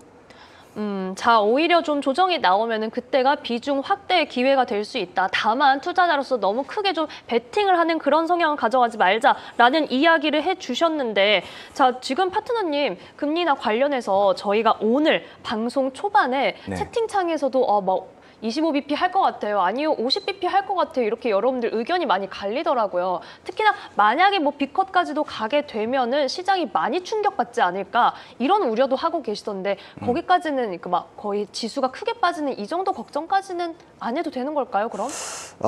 일단 이번 점도표 발표는 제가 그래서 시나리오를 한 3개 정도를 가지고 왔는데 네. 점도표 발표는 지난 6월 이후에 이제 3개월 만에 발표가 되는 거기 때문에 시장에서도 주목을 하고 있습니다. 그러면 지난 6월 점도표는 어땠 나를 먼저 일단 우리가 살펴봐야 될 것 같아요. 그래서 지난 6월 달 같은 경우에는 연내 2회 금리 인하, 그 다음에 내년 2026년, 2027년 장기 금리 전망은 대려 상향 조정을 했었거든요. 그래서 다소 매파적인 정책 경로를 시사를 했다라고 이제 평가가 되는데 그 이후에 아시다시피 시장 관련 데이터들이 굉장히 악화가 됐죠. 고용 관련 데이터들이 특히. 그러면서 시장에서 현재 기대하고 있고 반영한 것은 연내 2회가 아니라 3회. 그리고 내년 26년, 27년 중립금리가 다시 하향 조정하는 것들을 반영을 하고 있는 겁니다. 그래서 결국에는 이번 FOMC에서는 현재 이런 기준값에서 벗어나는 경우 시장이 이제 반응을 할 거라고 보여지는데 가장 지금 상황에서 가능성이 높은 시나리오는 25bp 인하와 함께 점도표상 연내 3회 시사, 그다음에 성명서라든지 파월의 기자회견을 통해서 금리 인하에 대한 기대치는 제시를 하되 현재 이제 인플레에 대한 우려를 동시에 얘기하면서 뭐 자주 쓰는 표현이죠. 데이터에 따라 결정을 그쵸. 하겠다. 네. 이렇게 되면 시장에서는 이미 기반영한 부분이 있기 때문에 일부 차익 매물이 나올 수가 있을 걸로 보이고요. 사실 이 시나리오가 가장 가능성이 크다고 보고 있습니다. 그리고 이제 두 번째 예상 가능한 시나리오는 말씀드렸던 파월의 기존 스탠스와는 반대로 50bp B컷 인하와 함께 점도표상에서 내년 말까지 금리 인하에 대한 속도가 빠르게 조정이 되거나 아니면 성명서나 기자회견에서 뭐 인플레에 대한 하락세가 확인이 됐다라든지 아니면 뭐 통화 정책에 대해서 뭐 유연하게 대처할 수 있다라는 어떤 톤이라든지 시그널을 던져준다고 하면 많은 분들이 사실은 이렇게 되면 경기 침체에 대한 부분을 얘기하는 게 아니냐 해서 시장이 크게 하락할 수도 있다고 보시는데 저는 이렇게 되면 오히려 시장이 폭등할 가능성도 있다고 생각합니다. 대략. 그래요? 네, 워낙 지금 시장 분위기가 좋고 네. 어떻게든 좋은 쪽으로 해석하려는 것들이 보여지기 때문에 이렇게 되면 달러 약세 급하게 나오면서 채권 금리 큰 폭으로 하락하고 증시는 기술주들 중심으로 큰 폭으로 상승할 수 있다 오히려 이렇게 보여지고 마지막으로 사실 가장 안 좋은 시그널은 개인적으로는 25bp를 인하하되 점도표상에서 추가 금리 인하 시점에 대해서 굉장히 좀 늦추거나 아니면 횟수 자체를 줄여버리거나 네. 그리고 현재 인플레에 대한 또 강한 우려의 톤으로 기자회견이라든지 성명서에 대한 부분들이 바뀌거나 이게 사실은 저는 제가 제일 생각하고 싶지 않은 가장 안 좋은 시나리오거든요. 그래서 고용 시장의 최근에 굉장히 안 좋은 데이터에 대해서도 파월 연준 의장이 지난번에 제시했던 고용 시장에 대해서 우리는 새로운 프레임워크를 제시를 해야 된다.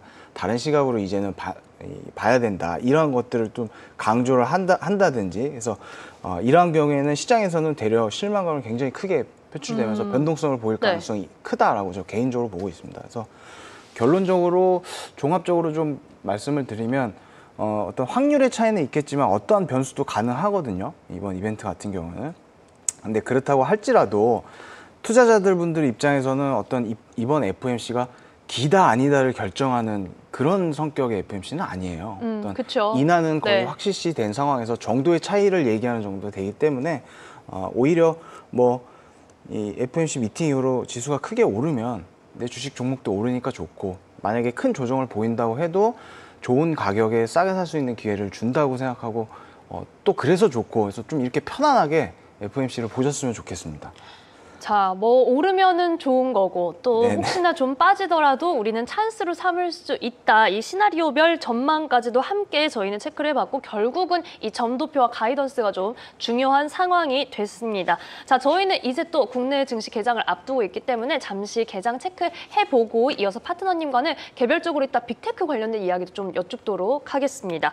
자, 우선은 어제 우리 시장은 또 한 번 좋은 모습을 보여줬는데 현재 예상 체결 지수는 코스피가 0.42% 소폭의 내림세로 출발할 걸로 예상이 되고 있는 상황입니다. 하지만 어제 좀 마감 상황을 저희가 돌아보자면 코스피가 1% 넘게 올랐고 장중에는 3,450선도 돌파를 했었죠. 코스닥은 어제 약보권에서 거래 마쳤습니다. 사실 뭐 코스피 이 유가증권 시장의 흐름만 보면은 참 형님이 가면은 결국 시장은 간다 이런 모습을 보여준 장세였습니다. 코스피 시장에서 전반적으로 상승보다는 하락 종목이 훨씬 더 많았지만 삼성전자, SK하이닉스, 그리고 두산에너빌리티나 한화에어로스페이스와 같은 이 시총 상위주들이 강한 탄력으로 조금 시장을 이끌어준 그런 흐름이었습니다. 특히나 이 삼성전자에 하루 만에 1조 원 넘게 외인의 매수세가 들어왔다는 점은 정말 눈에 띄는 그런 양상이었는데요. 증권가에서도 9만전자 전망이 쏟아지고 있죠. 최고 목표 주가로는 96,000원까지 제시가 되면서 이제는 장밋빛 시선들이 삼성전자를 향해 쏟아지고 있는 시장입니다. 특히나 테슬라나 애플 등 이 힘있는 고객사를 확보했다는 점, 그리고 하반기에는 엔비디아양 HBM 공급 기대감도 커지고 있는 상황이고요. 어제 SK하이닉스도 외인의 매수가 그래도 폭은 조금 줄었지만 매수세는 이어지면서 6% 넘는 상승세 보였습니다. 자, 과연 오늘은 어떨지 9월 17일 수요일 장도 개장했습니다. 국내 증시 현재 예상 체결 지수에서는 그래도 어제 많이 올라온 만큼 조금은 숨고르기가 예상되는 상황이었는데요. 또한 대형주 장세가 다시 한번 이어질지 오늘은 중소형주에 대한 주목도도 조금은 생겨날지 이 부분도 시장의 체크 포인트가 될 것 같습니다. 자, 오늘 국내 증시 개장 흐름 체크해 보겠습니다. 코스피는 예상 체결 지수대로 지금 하락 출발을 하고 있고 코스닥도 오늘 약보합권 양시장이 소폭의 내림세로 거래 출발합니다. 코스피가 0.48% 내리면서 3,433선에 코스닥은 0.22% 내리면서 850선을 가까스로 지켜내고 있는 상황입니다. 자, 그렇다면 오늘 개장 직후에 이 시총 상위주들의 성적표는 어떨까요? 참 이 시간대 삼성전자, SK하이닉스 모두 함께 상승 출발하는 모습을 많이 전해드렸었는데 오늘은 삼성전자 1% 넘게 빠지면서 거래 출발합니다. 현재 78,300원 선에 거래되고 있고 SK하이닉스 2%대 약세 34만 원 선 가까스로 지켜내면서 거래 초반 흐름 가져가고 있습니다. 어제 황제주에 등극했던 한화에어로스페이스도 오늘은 1.34% 내리는 가운데 102만 7천 원 지켜내고 있는 상황이고요. 반면 현재 두산에너빌리티도 3% 넘는 약세, 한화오션은 3%대 상승불 속에 11만 4,400원에 거래 출발하고 있습니다. 자, 시총 상위주들이 조금 엇갈리는 가운데 현대차와 기아도 오늘 소폭의 상승불 켜내면서 기아가 다시 한번 두산에너빌리티를 지치고 시총 10위로 올라오는 모습 보이고 있습니다. 자, 그렇다면 코스닥 시총 상위주들의 흐름은 어떨까요? 오늘 1위 알테오제는 약보합권에서 49만 2천 원에 거래 출발하고 있습니다. 에코프로 그룹주는 오늘도 상승불, 에코프로가 1% 넘게 오르면서 49,700원을 기록하고 있습니다. ABL바이오가 1.88%, 2% 가까이 오르면서 10만 3,200원의 장 초반 흐름을 가져가고 있고요. 그 밖의 종목들 시총 상위주들 혼조세 보이는 가운데 리노공업이 2% 넘게 빠지고 있는 상황입니다. 자, 현재 업종별로는 오늘 어떤 흐름 가져가는지 저희가 한번 체크를 해봐야겠죠.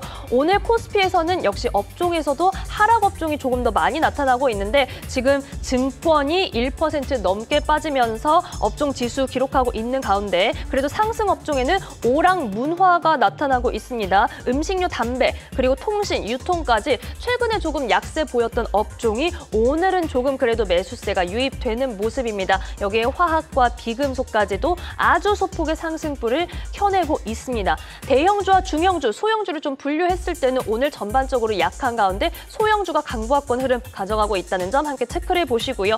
자, 코스닥에서도 업종지수 확인해 보시면 코스닥에서도 오늘 오락 문화가 강세를 보이고 있는 상황입니다. 여기에 유통, 출판, 매체, 복제 아주 소폭, 강보합권의 소폭의 상승불 켜내고 있지만 오늘 전반적으로 하락 업종이 더 많은 상황으로 출발을 하고 있고요. 코스닥에서는 기계, 장비와 비금속 업종, 전기 전자까지도 1%대 내림세 업종 지수를 나타내고 있는 상황입니다.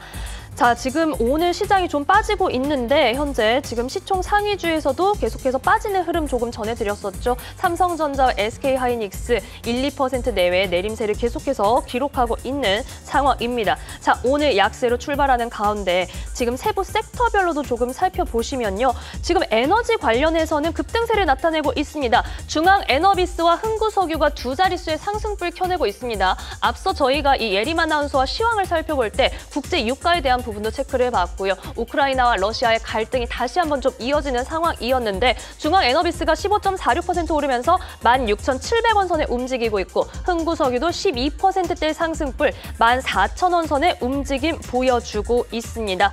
자, 그 밖에 오늘 올라오는 종목들 중에서는 한선 엔지니어링 다시 한번 강세를 이어가고 있고요. 조선, 오늘, 한화, 오션은 2%대 상승불 유지하고 있고 삼성중공업도 1% 내외의 빨간불 21,700원에 거래되고 있습니다. HD 현대중공업과 HD 현대미포 소폭의 상승불만을 지켜내고 있는 상황입니다.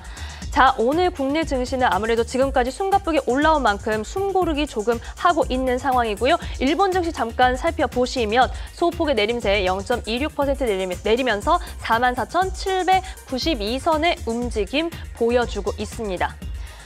자, 일본도 어제 아무래도 장중에 45,000까지도 돌파를 했던 만큼 그리고 국내 증시도 계속해서 올라온 만큼 오늘은 조금 쉬어가면서 업종별로 희비가 교차하는 그런 흐름 나타내고 있다는 점 함께 살펴봤고요.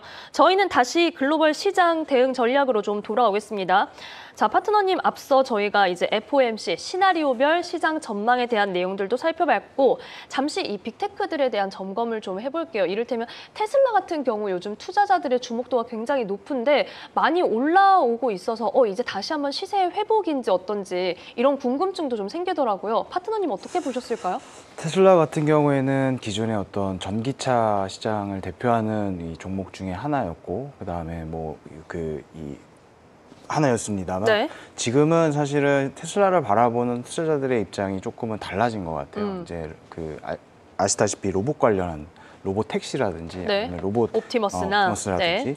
이런 부분들로 달라지면서 주가가 다시 재평가되는 지금 그 변곡의 구간에 있지 않은가 싶고 그다음에 이제 제가 그 전에 이제 욕이 나지만 다른 어떤 매체에서도 얘기했습니다만 주가 차트 흐름 자체도 기술적으로도 굉장히 좀 좋아 보입니다. 그래서 어느 정도의 이 주가의 수렴, 에너지를 좀 응축하는 기간들 이후에 지금 그 응축된 에너지가 조금 발산하는 그런 모습들을 보이고 있기 때문에 이런 측면, 그다음에 테크니컬 기술적인 측면들 모두 괜찮아 보인다. 테슬라는. 그래서 상대적으로 사실 AI라는 큰 이 트렌드에서 조금은 좀 소외되었던 종목이잖아요.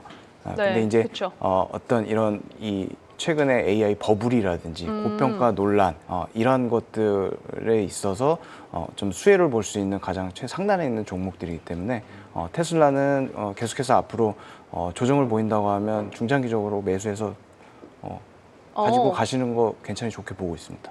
테슬라에 대한 투자자들의 시선이 바뀌었다. 중장기적으로 긍정적인 관점 얘기를 해주셨고요. 그 밖에 오늘 빅테크들 이를테면 마이크로소프트 그리고 영국에 대한 투자를 좀 강화한다. 지금 트럼프 대통령이 영국 국빈 방문을 시작하면서 지금 빅테크들도 영국에 조금 주목하는 모습을 보여주는 것 같아요. 지금 유럽 시장 파운드화의 움직임도 나타나고 그랬는데 주목할 만한 포인트가 있는 건지 영국에 러브콜 보내는 이유도 궁금하거든요. 일단은 영국은 최근에 재정 문제로 인해서 30년 국채 금리가 굉장히 높게 나타났습니다. 네. 그래서 어떤 트럼프의 어떤 이러한 것들 그래서 영국하고 프랑스 그다음에 최근에 독일이라든지 일본 30년 국채도 굉장히 높게 그쵸, 네. 형성이 되고 있거든요. 네. 그래서 사실 몇 달 전입니다만 베센트 재무장관 같은 경우도 이런 주변국들 특히 이제 이 선진국 채권 금리 같은 경우는 미국의 장기 금리에도 굉장히 영향을 많이 끼쳐요. 그래서 일본의 BOJ한테도 이 금리를 올려서 물가를 잡아라. 사실은 그것이 이 장기 금리를 내려서 어떤 자국의 미국의 최근에 내려오고 있지 않고 있는 장기채 금리를 잡아 끌어내리기 위한 어떤 그런 압박이었거든요. 그래서 그러한 측면에서 나온 제스처가 아닐까라고 개인적으로 좀 판단을 하고 있고 아직까지 조금 불안불안하기 때문에 영국 관련한 이슈들은 조금 우리가 모니터링이 필요하지 않나 그렇게 보여지고 있습니다. 네, 모니터링은 필요한 상황. 자, 이번 주에 뭐 영란은행과 BOJ에서 통화정책 회의가 대기하고 있는 상황이니까 이벤트도 저희가 지켜보겠습니다.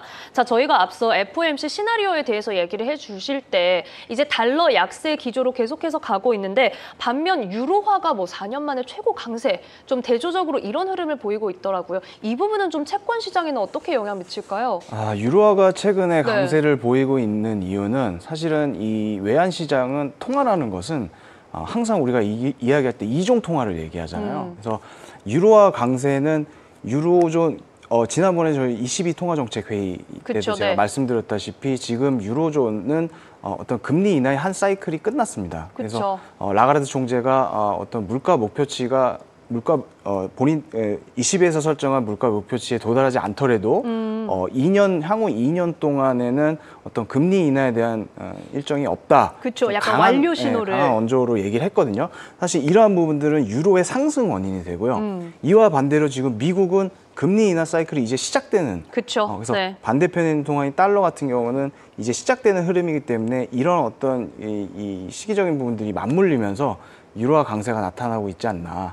그렇게 보여지고 있고 다만 이제 라가르드 총리가 그런 것들을 언급하면서 동시에 언급한 것은 유로화가 단기적으로 좀 강세로 간다고 하면 이런 것들은 어떤 수출 기업들이나 이런 분들의 악재로 작용할 수 있기 때문에 그것 또한 지켜보겠다고 얘기를 했거든요. 그래서 당분간 유로화 강세에 대한 부분들은 시장에서는 이어질 것으로 보이나 이런 것들이 조금 좀 급진적인 모습을 보이면 어떤 ECB나 아니면 유럽 쪽 정책 결정 기관들에서 또 어떤 추가적인 대응이 있을 수도 있다.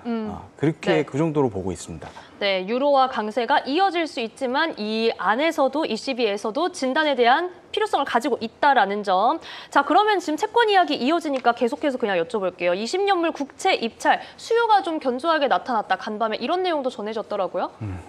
네, 기본적으로 채권에 대한 스트레스는 제가 계속해서 지속적으로 말씀드렸다시피 10년물 기준 뭐 4%에서 4.2 사이에서는 매수 추천을 좀 드리는 입장이고 역시 오늘 발표되는 점도표 결과에 따라서 어떤 앞으로의 큰 방향성 자체가 좀 결정될 걸로 보여요. 그래서 말씀드린 대로 올해 연내 3회 인하, 그다음에 2026년, 27년 중립금리가 하향 수정된다고 하면 그간에 이제 벌어졌던 장단기 금리 스프레드가 빠르게 축소될 수 있거든요. 그래서 일환적으로 봤을 때는 단기적으로 3.5까지도 빠르게 하락할 수 있다라고 보여지고 그 밖에 지니어스 액트 법안 발의에 따른 스테이블 코인 관련 일정들이 진행됨에 따라서 추가적인 금리 하락 압력이 작용할 여지가 충분하기 때문에 오늘 FOMC 미팅 이후에 만약에 혹시 변동성을 보인다고 하면 거기에서는 과감하게 말씀드린 10년물 기준 4% 초반에서 그 이상대에서는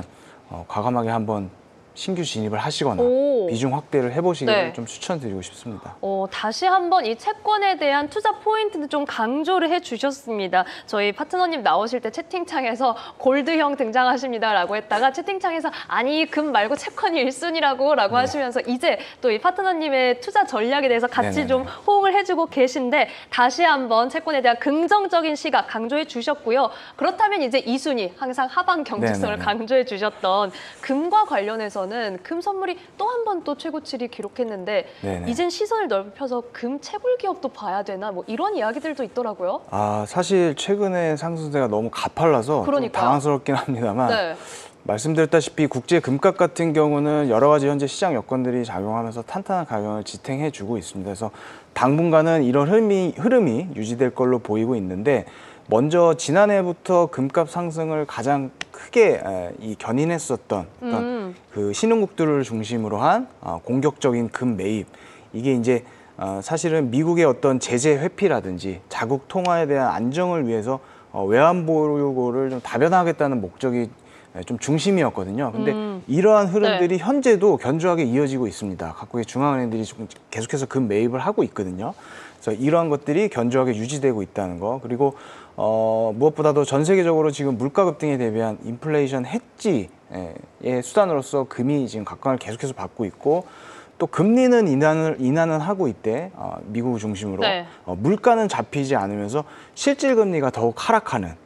그래서 이런 전통적인 금값 상승을 야기하는 현상들이 앞으로도 좀 당분간은 이어질 것이다. 그렇게 보기 때문에 골드의 강세는 뭐 연말까지는 계속해서 이어지지 않겠냐. 다만 기술적으로 지금 네. 조정 없이 계속 올라요. 그러니까요. 이러한 부분들에서 분명히 부담으로 느끼시는 투자자분들이 계실 겁니다. 그래서 신규 진입 같은 경우에는 지금 단계에서는 조금 신중하게 할 것으로 보여지고, 말씀드린 대로 가격적인 부담이 좀 있으신다고 하면 커버드 콜 같은 어떤 일정 정도의 하락이라든지 네. 횡보 장세까지 커버할 수 있는 그런 커버드 콜 ETF로 접근하시면 좋을 것 같고, 그다음에 이제 기존에 보유하고 계신 분들은 절대 팔지 마십시오.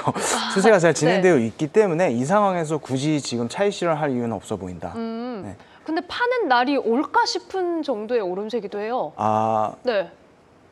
뭐 오겠죠.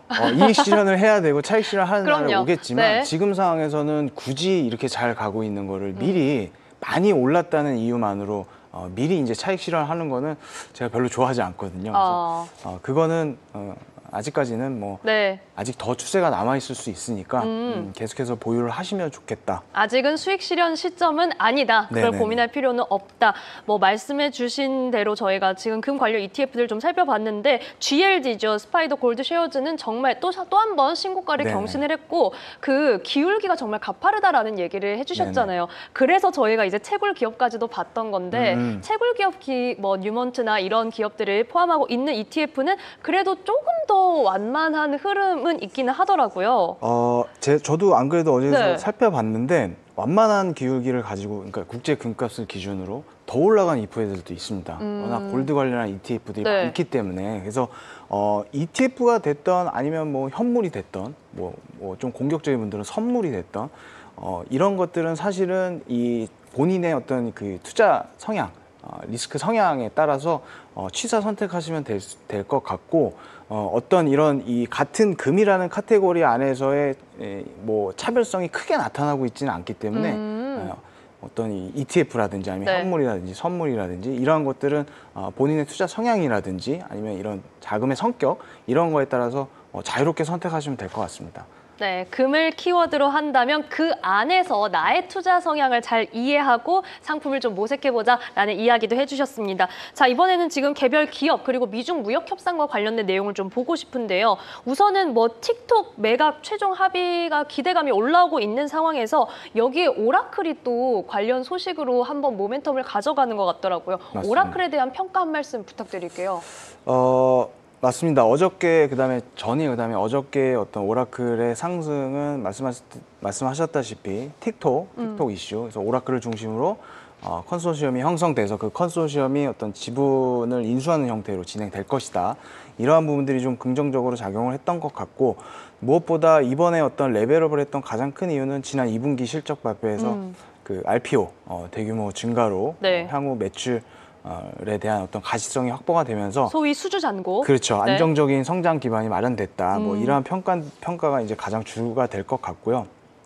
뭐 AI 인프라 관련한 사업들, 특히 이제 뭐 IaaS 부분이라든지 멀티 클라우드 데이터베이스, 이 부분에서는 굉장히 좀 빠르게 성장하는 모습들이 다른 경쟁 업체 대비 보여지고 있고, 또 무엇보다 오라클은 미래 가이던스라든지 어떤 제품 로드맵, 이러한 것들을 굉장히 명확하게 제시를 해주고 있어요. 그래서 이런 게 조금 더 다른 기타 AI 관련 주식들보다 시장에서 좀 좋은 평가를 받고 있는 게 아닌가. 차별화되는. 네네. 그렇다고 본다면 중장기 관점에서는 계속해서 추가 상승 여력은 아직까지 충분하다고 보여집니다. 그래서 네.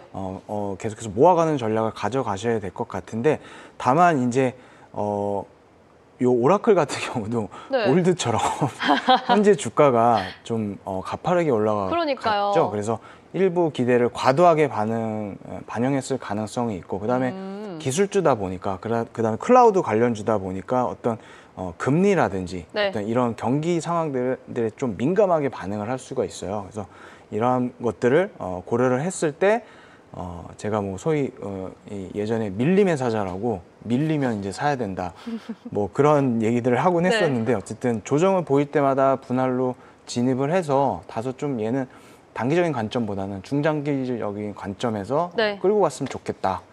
라는 말씀을 드리고 싶습니다. 역시나 그러면 오라클도 조금 그 소위 건강한 조정을 기다려보는 게 좋겠다. 네, 이렇게 이해하겠습니다. 자, 그런데 시장에서 또 한 번 숙제를 좀 풀어야 하는 게 우선은 미중 무역 협상과 관련해서 반도체와 관련된 부분들 이야기가 이어지고 있고 반도체 관련해서는 저희가 마이크론의 실적 성적표도 기다리고 있거든요. 우선 앞부분 먼저 체크해 볼게요. 반도체 기싸움, 뭐 미중 입장에서는 서로 네가 양보해 좀 이렇게 이어지는 것 같고 엔비디아 때리기까지 좀 이어졌는데 이런 내용은 단기간에 풀리긴 좀 어렵겠죠? 사실 틱톡 관련한 어떤 시장에서 좋아할 만한 이슈가 나옴과 동시에 중국 쪽에서 말씀하신 대로 그 엔비디아 이슈가 하나가 나왔었죠. 별도의 매치 같은 느낌이더라고요. 그래서 SAMR, 이제 중국 국가 시장 감독 관리 총국인데요. 좀 어렵긴 한데 엔비디아가 이제 반독점법을 위반을 했다라는 예비 조사 결과를 발표하면서 뭐 추가 조사에 착수할 것이다라고 얘기를 했습니다. 그래서 요거는 이제 2020년도에 있었던 엔비디아의 멜라노스 인수 당시에 합의 조건들을 위반했다는 것인데 여러 가지 그 안에 쟁점들이 있습니다만 결국에는 중국 쪽에서 얘기하는 거는 2022년도에 있었던 어떤 대중국 첨단 AI 가속기 수출 규제 이러한 부분이 되겠고요. 조금 억울할 수는 있는 게 엔비디아 입장에서는 중국 내 어떤 그런 공급 의무와 그다음에 또 미국의 규제 준수가 충돌하는 지금 영역에서 발생한 거거든요. 요게 그래서 이러한 것들을 감안하면 향후 어떤 판매 금지까지 가지는 않을 것 같고 과징금 정도는 지금 얘기가 나오고 있어서 계속해서 주목을 해봐야 될 것 같다. 그래서 이러한 것들 여러 가지들만 봐도 사실은 미중 무역 협상에서 어느 한쪽으로 일방적인 합의가 되기는 굉장히 힘들 겁니다.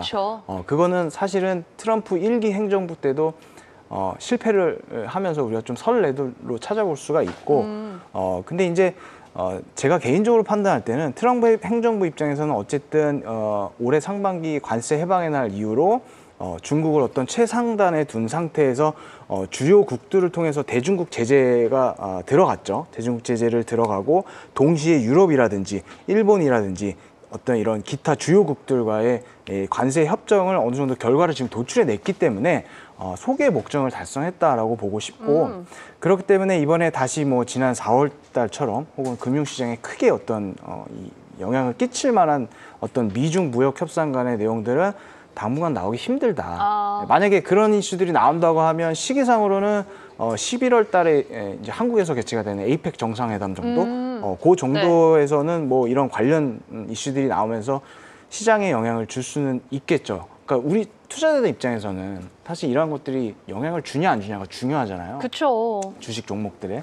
그런 측면에서 봤을 때는 아직까지 뭐 11월 달까지는 시간적인 텀이 있기 때문에 이러한 대한 악재는 과감하게 이제는 좀 넣어두셔도 될 것 같다고 말씀을 드리고 싶습니다. 네, 우선 당분간은 어떤 커다란 영향을 미치는 이슈는 없을 것이다. 저희는 11월 에이펙 정상회의까지는 조금 기다려보면서 좀 안심하고 지켜볼 수 있을 것 같습니다. 자, 어쨌든 지금 FOMC 이제 금리 인하 결과를 발표를 앞둔 시점에서 시장의 구석구석을 저희가 살펴봤는데 저희가 이제 변주환 파트너님의 시나리오에 대한 부분도 자세히 짚어주셨고요. 시장을 볼 때 어떤 내용이 중요한지 아직도 판단하는 게 사실 어렵기도 하거든요. 저희가 어떻게 좀 공부를 같이 하면 좋을까요? 거듭 말씀드리지만 이제 미국이라든지 선진 어떤 금융시장은 경제 지표라든지 경제 이벤트라든지 어떤 이런 정책들, 정책 방향들에 따라서 굉장히 시장이 움직이는 경우가 많습니다. 그래서 그러한 것들은 또 시대가 변하고 이런 큰 트렌드가 변하면 우리가 좀 주목해야 될 시장 지표들도 다 변하거든요. 그래서 최근 어떤 이런 현재 투자자분들 입장에서도 해외 투자, 글로벌 투자를 함에 있어서 꼭 필수적으로 우리가 봐야 되고 좀 인지해야 되는 지표들을 제가 이 선별을 해서 VOD를 올려놨기 때문에 그 영상이라든지 이 자료들 참고하시면 많은 도움이 될 것 같습니다. 네, 변재환 파트너의 투자 인사이트, 특히나 미국 주식 성공 지표를 체크하실 수 있는 방법 와우 글로벌 검색하시거나 전화 02-3490-5016으로 전화 주시면 이 내용들 확인하실 수 있습니다. 자, 오늘 내용도 정말 감사드리고 저희는 네네. 이제 내일 FOMC 네. 이후에 뵙겠네요. 내일도 잘 부탁드리겠습니다. 네. 저희는 잠시 후에 아시아 증시로 돌아올게요. 금요일이죠? 네. 네, 파트너님 금요일에 뵙겠습니다. 네. 오늘 말씀 고맙습니다. 네, 고맙습니다.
네, 여러분은 오늘 아침 글로벌 증시 브리핑과 함께하고 계십니다. 자, 저희가 아시아 개장을 대비하는 이 전략 함께 만나보기에 앞서서 잠시 국내 증시 한번 점검을 해보겠습니다. 자, 오늘 코스피 지수가 내림세로 출발을 했는데 낙폭이 조금은 깊어졌습니다. 1%대 내림세까지도 기록을 했다가 현재 코스피가 0.87% 내리면서 3,419선, 20선이 깨졌습니다. 코스닥도 850선을 내어주고 말았는데 현재 0.53% 내리면서 847선의 움직임 보여주고 있습니다. 자, 시총 상위에서 오늘은 SK하이닉스가 3% 넘게 내리고 있고 SK하이닉스도 지금 삼성전자가 78,000원 선을 내어주면서 1.89% 내림세를 보여주고 있습니다. 자, 오늘 전반적으로 시총 상위주의 엇갈림이 나타나고 있는 가운데 한화오션은 그래도 3% 가까운 상승불 지켜내고 있는 상황이고요. 코스닥에서도 오늘 시총 상위주들 역시나 엇갈림 나오는 가운데 리노공업이 3% 넘게 내리고 있습니다. 현재 오늘 시장 수급에서도 개인만 양시장에서 홀로 담고 있다는 점 함께 체크해 보시죠. 자, 이번에는 저희는 중화권으로 시선을 돌려보겠습니다. 오늘도 이하림 아나운서, 김서희 아나운서와 함께 할게요. 두 분 어서 오세요. 안녕하세요. 두 분이 오늘은 이렇게 셔츠로 딱 맞춰 입고 약간 소매도 살짝 걷어붙이고 팔이 짧아가지고. 저는 이런 느낌 되게 좋아해요. 약간 내용을 직접 전해드리겠습니다. 이런 의지가 불타는 갑자기 내려야 느낌이라. 될 것 같아요. 그래요. 저희가 하림 아나운서의 시황을 얼마나 기다리는데 네, 오늘 이 소매를 걷어붙인 느낌으로 오늘도 알찬 내용 함께 출발해 보겠습니다. 자, 우선 중화권 지수는 그래도 소폭의 상승불은 켜냈죠. 맞습니다. 이 어제 상해 종합지수도 한번 바로 살펴보시면요. 어제 장에서도 그래도 0.04% 강보합권에서 거래를 마치는 모습을 보였습니다. 심천 성분지수도 살펴보시면 0.4%대 마찬가지로 강보합했는데요. 반면에 홍콩 항생지수 같은 경우에는 흐름이 조금 달랐습니다. 0.03% 이 소폭 하락하는 모습을 보이면서 어제 시장에서도 이 본토와 홍콩의 흐름이 조금 엇갈리는 모습이 연출이 됐습니다. 반면에 이 홍콩 항생 테크 지수 같은 경우에는 0.56% 상승했다는 점까지 생각을 한번 해보신다면 테크주들의 움직임은 여전히 좀 견조했지만 그 네. 외 종목들에서 하락세가 많이 연출이 됐다라고 해석을 해보실 수가 있을 것 같습니다. 그리고 저희는 히트맵으로 바로 한번 넘어가 보도록 할 텐데요. 어제 이제 본토에서 이 관련된 종목들 흐름 어땠는지도 이어서 살펴보도록 하겠습니다. 네. 어제는 이제 자동차 부품주들이 조금 강세를 시연하는 하루였습니다. 특히나 이 부품주와 관련해서 이 조이슨 일렉트로닉스라고 10%대 상한가에 올라선 종목이 오. 하나 있는데요. 네. 이 종목 같은 경우 경우에는 이 관련된 뉴스가 하나 나와서 잠시 뒤에 좀 더 자세하게 살펴보기로 하고요. 그 외 뭐 인터넷 서비스라든지 소프트웨어 개발이라든지 아니면은 장비 단에서도 어제는 좀 수급이 많이 쏠리는 모습이 연출이 됐습니다. 그리고 반도체도 이어서 한번 살펴보시면요. 어제 시장에서 캠브리콘 같은 경우에는 보합권에서 머무르는 모습을 보였지만 그 바로 밑에 하이광 정보기술 같은 경우에는 6%대 강세를 또 시현하는 모습이 나왔는데요. 이제 월요일에 중이한증권에서 리포트를 하나 냈는데 이번 주 탑픽으로 하이광 정보기술을 꼽았다고 합니다. 이 같은 소식에 또 많이 자금이 쏠렸다라는 해석이 나오고 있는 상황입니다. 네. 반면에 금속이라든지 아니면은 뭐 은행주라든지 하는 것들은 어제 장에서도 약세를 좀 시현했다라는 부분까지 체크를 해볼 수가 있을 것 같고요. 배터리 단도 어제는 좀 흐름이 약했던 모습이었습니다. 그러면 대만 지수는 어땠는지도 바로 한번 이어서 살펴보도록 할게요. 네. 어제 장에서 대만 지수는 무려 6거래일 연속 상승 흐름을 이어가는 모습이었습니다. 다시 한번 사상 최고치를 경신하는 모습을 보였는데요. TSMC 역시 2%대 강세를 시현하는 모습이었습니다. 반면에 이제 어제 미장에 상장이 되어 있는 TSMC 같은 경우에는 0.5%대 강보합권에서 거래를 마쳤다는 점까지 체크를 해보실 수가 있겠습니다. 그러면 중국 주요 종목들 테리픽 10으로 불리는 이 주요 기술주들의 흐름은 어땠는지도 바로 한번 이어서 체크를 해보도록 할게요. 네. 먼저 알리바바 같은 경우에는 어제 시장에서 0.7%대 약세를 조금 보였는데요.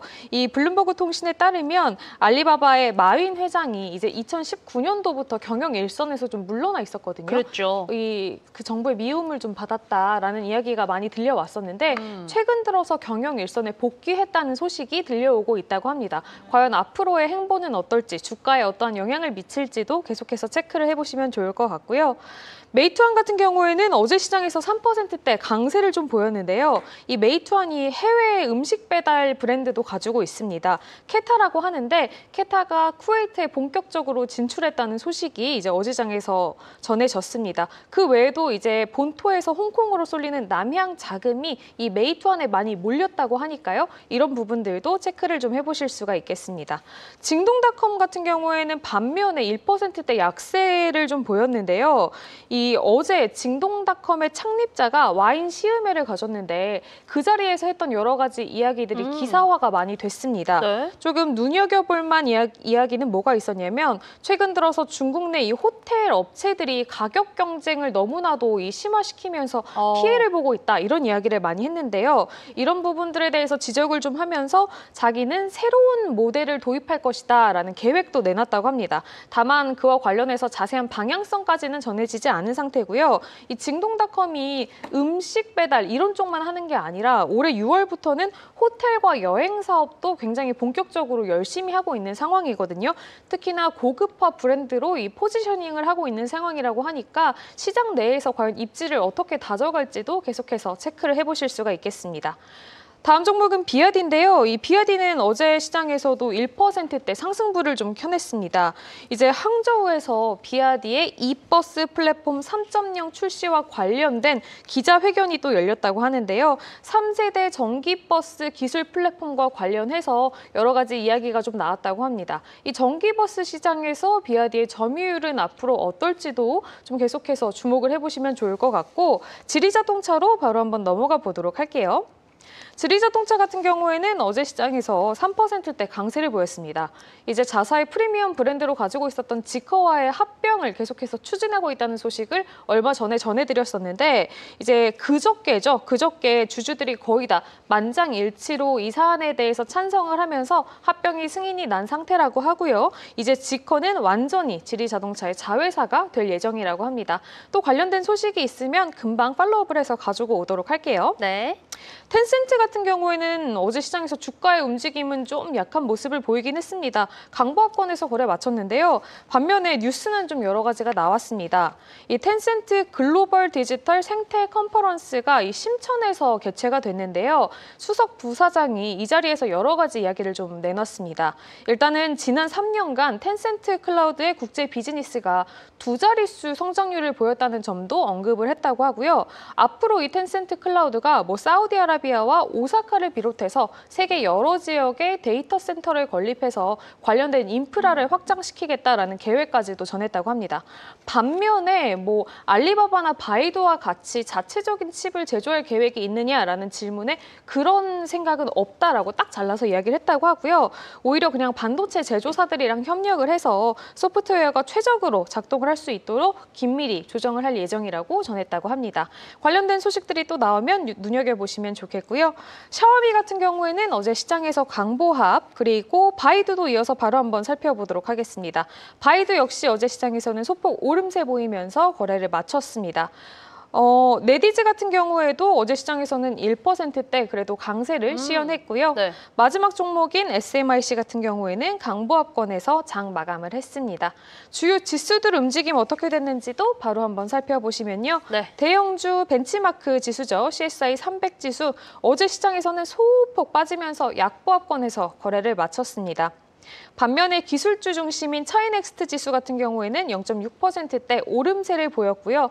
과창판 50 지수는 1%대 강세를 시현하면서 좋은 흐름을 이어가는 모습이었습니다. 또 눈에 띄는 소식이 있거나 좀 움직임이 컸던 종목들 몇 가지를 가지고 왔는데요. 어제 시장에서는 샤오펑과 관련된 뉴스가 좀 있었습니다.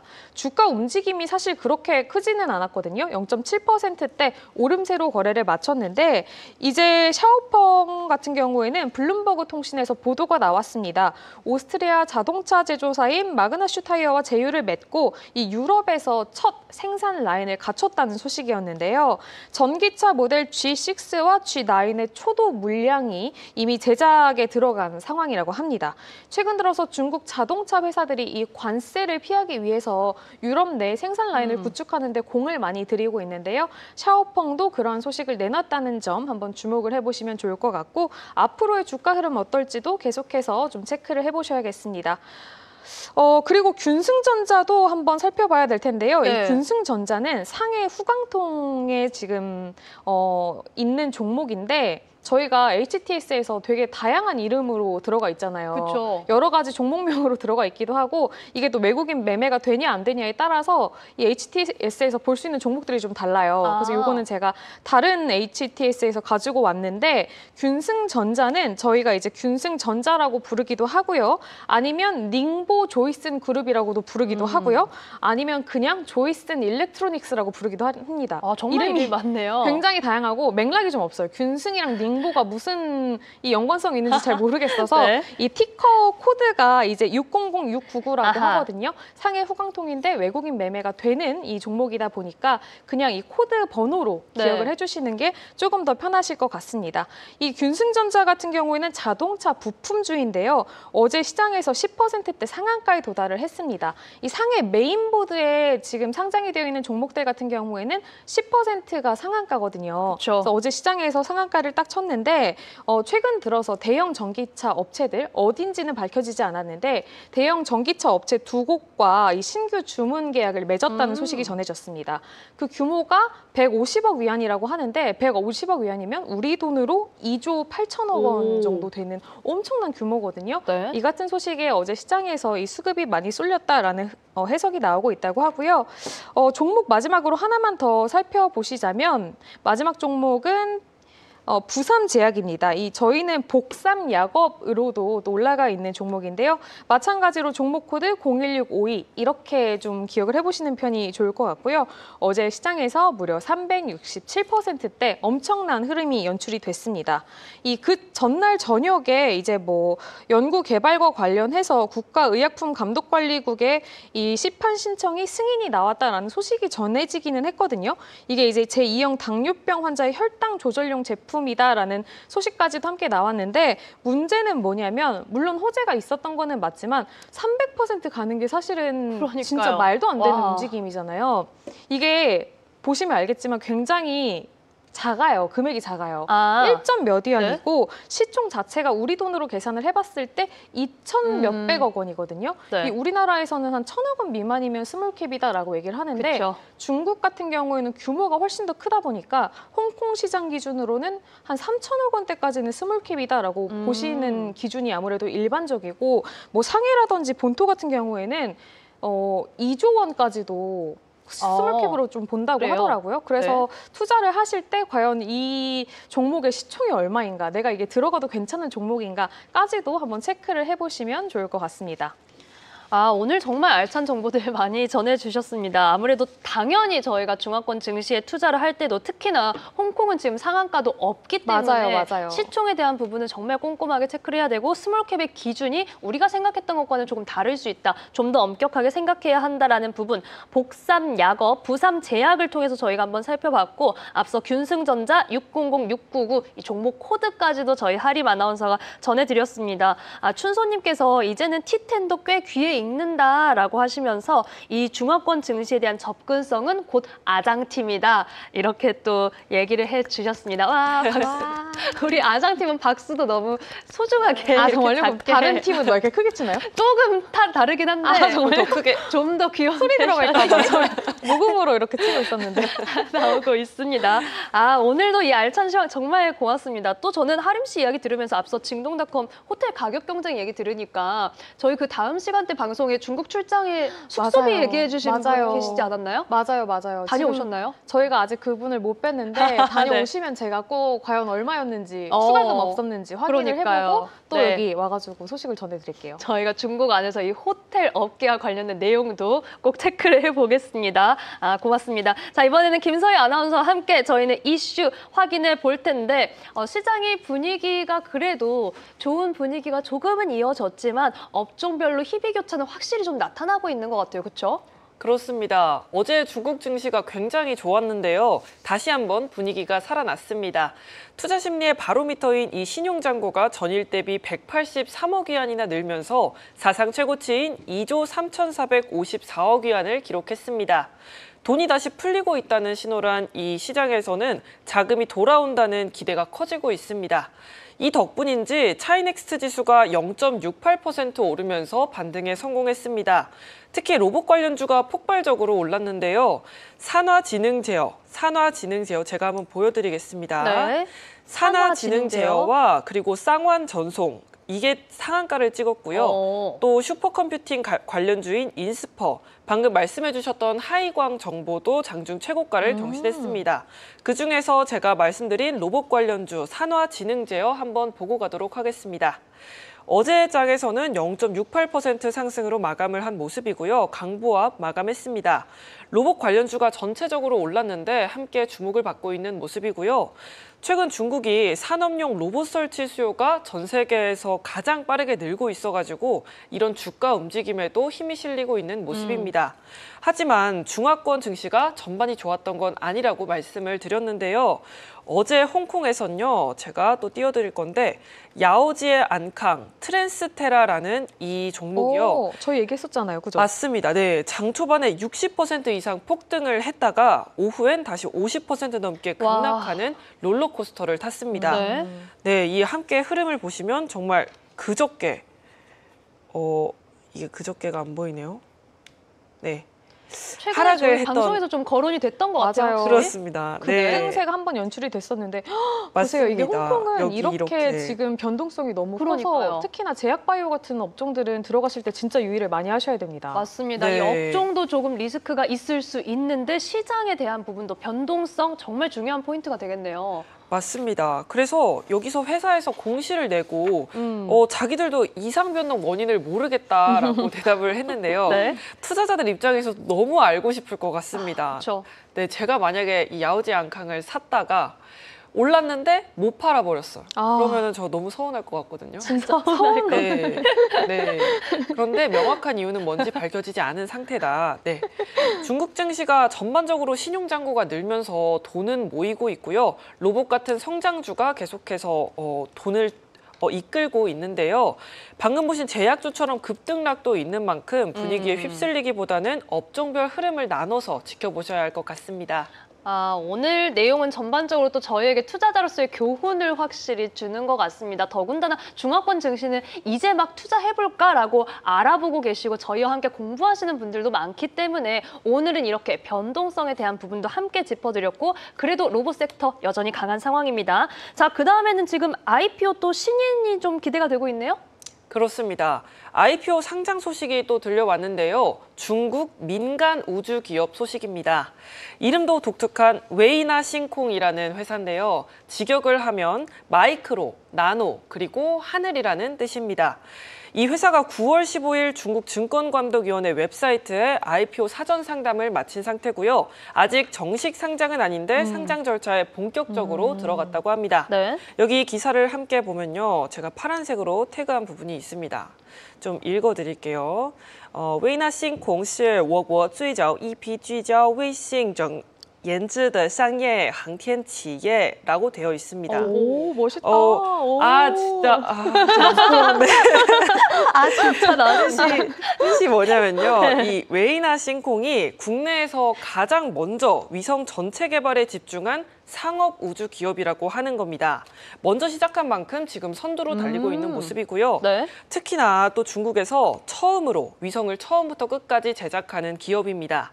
이 설계, 조립, 발사, 준비까지 한 번에 하는 건데요. 기술 장벽이 그래서 정말 높습니다.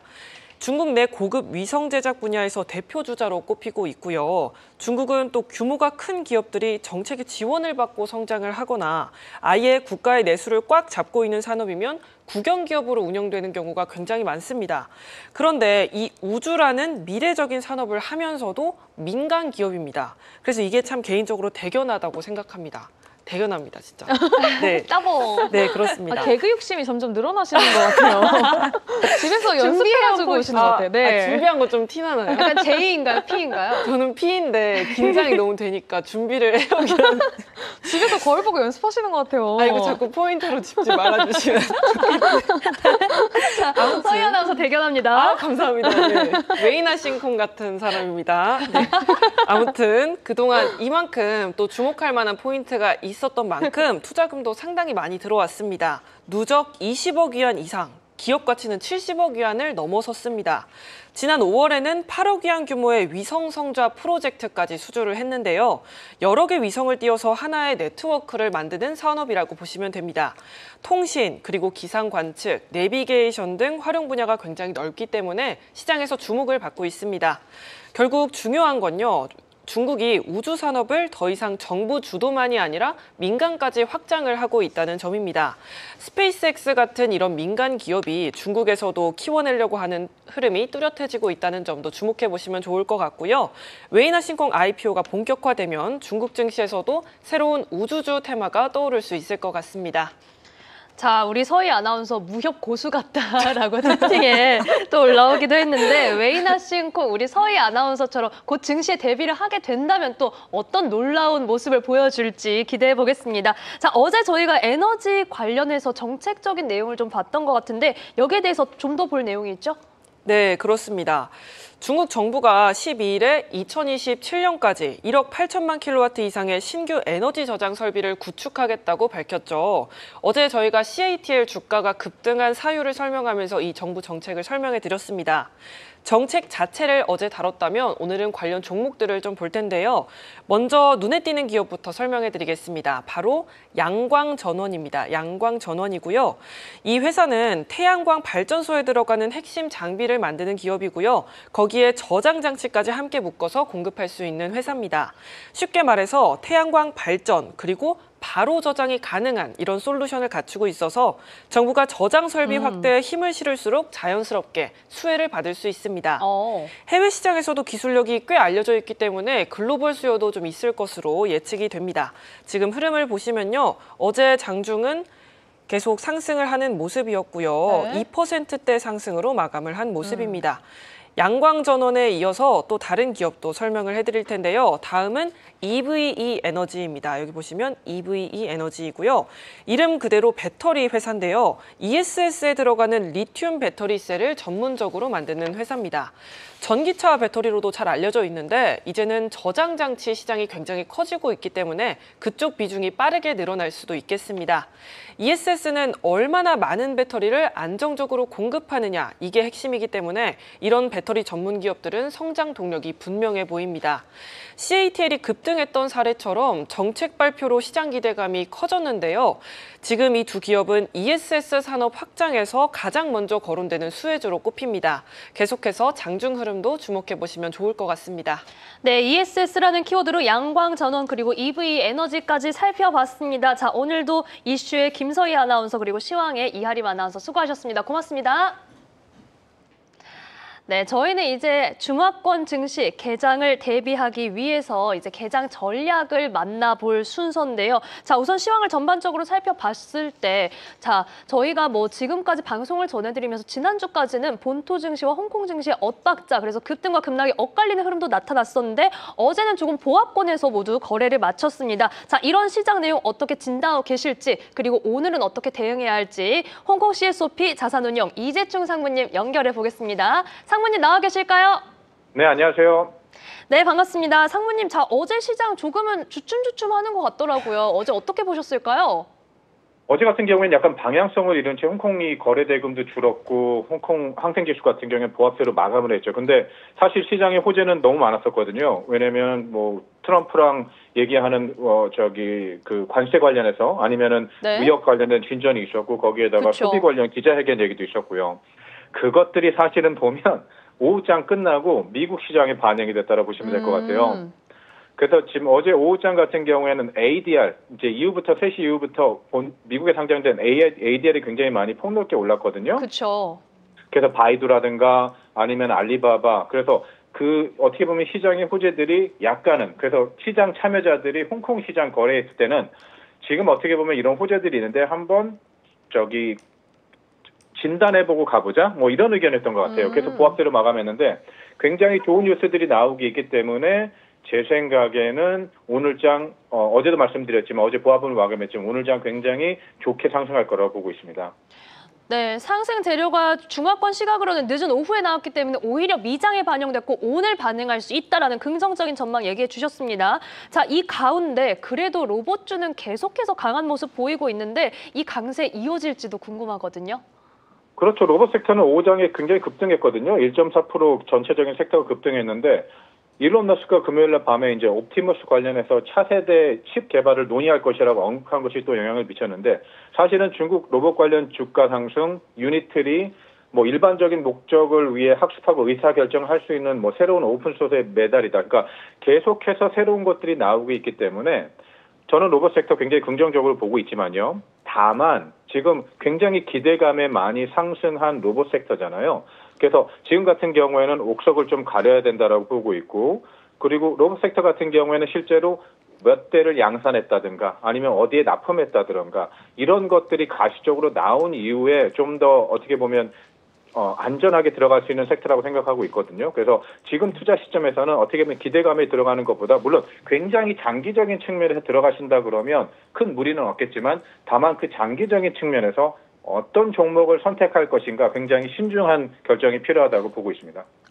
긍정적이지만 옥석 가리기가 필요하다. 양산, 납품과 같은 이야기들, 그러니까 숫자를 찍어낼 준비가 된 기업을 저희는 물색해 봐야 하는 상황입니다. 자, 그렇다면 이제 개장을 앞두고 오늘장 어쨌든 긍정적인 전망을 얘기해 주셨는데 대응 전략 어떻게 짜볼까요?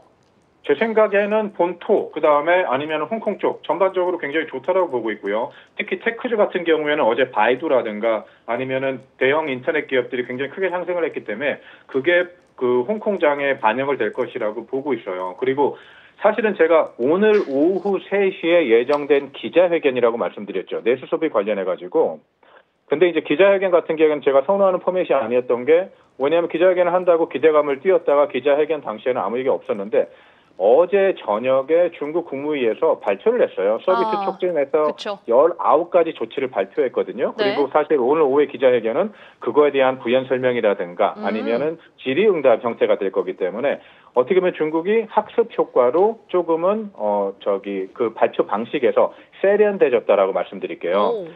간단하게 그거 설명드리면 인터넷, 문화, 통신, 의료, 교육부 간의 개방을 촉진하고 고급 의료 및 여가 휴양 분야 시장 접근을 완화하겠다는 게 큰 맥락이거든요. 그래서 뭐 국제 스포츠 이벤트를 더 많이 유치하고 스포츠 활동 개최하고 비자 정책 개선도 있고요. 거기다가 중앙정부가 지방 특수체 활용해가지고 문화, 관광, 노인 돌봄, 아동 돌봄 이런 웰페어 시스템까지 지원할 예정이라서 굉장히 구체적으로 계획이 나와 있기 때문에 오늘 기자회견 하실 때 혹시 금액만 찍어준다 그러면 우리가 예상보다 훨씬 더 금액을 많이 책정했다 이렇게 찍어준다 그러면 굉장히 호재가 될 거라고 생각하고 있어서 오늘 본토주 그리고 또한 본토의 소비 쪽 관련된 쪽이요. 그다음에 홍콩의 테크주 저는 긍정적으로 보고 있습니다.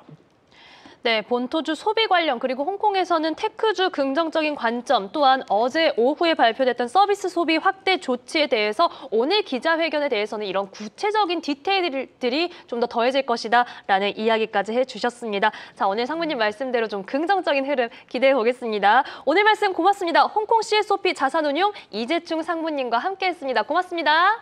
감사합니다. 네, 저희는 이렇게 개장을 앞둔 중화권 증시 전략까지 짜봤습니다. 아침 8시부터 10시까지 이렇게 숨가쁘게 달려왔는데요. 저희 매일 인사드리고 있으니까요. 내일도 많은 관심 부탁드리겠습니다. 더불어서 잠시 후 10시부터는 아시아 증시 라이브가 이어집니다. 계속해서 많은 시청 부탁드리고요. 저희는 내일 아침 8시에 인사드릴게요. 함께해 주신 여러분 고맙습니다.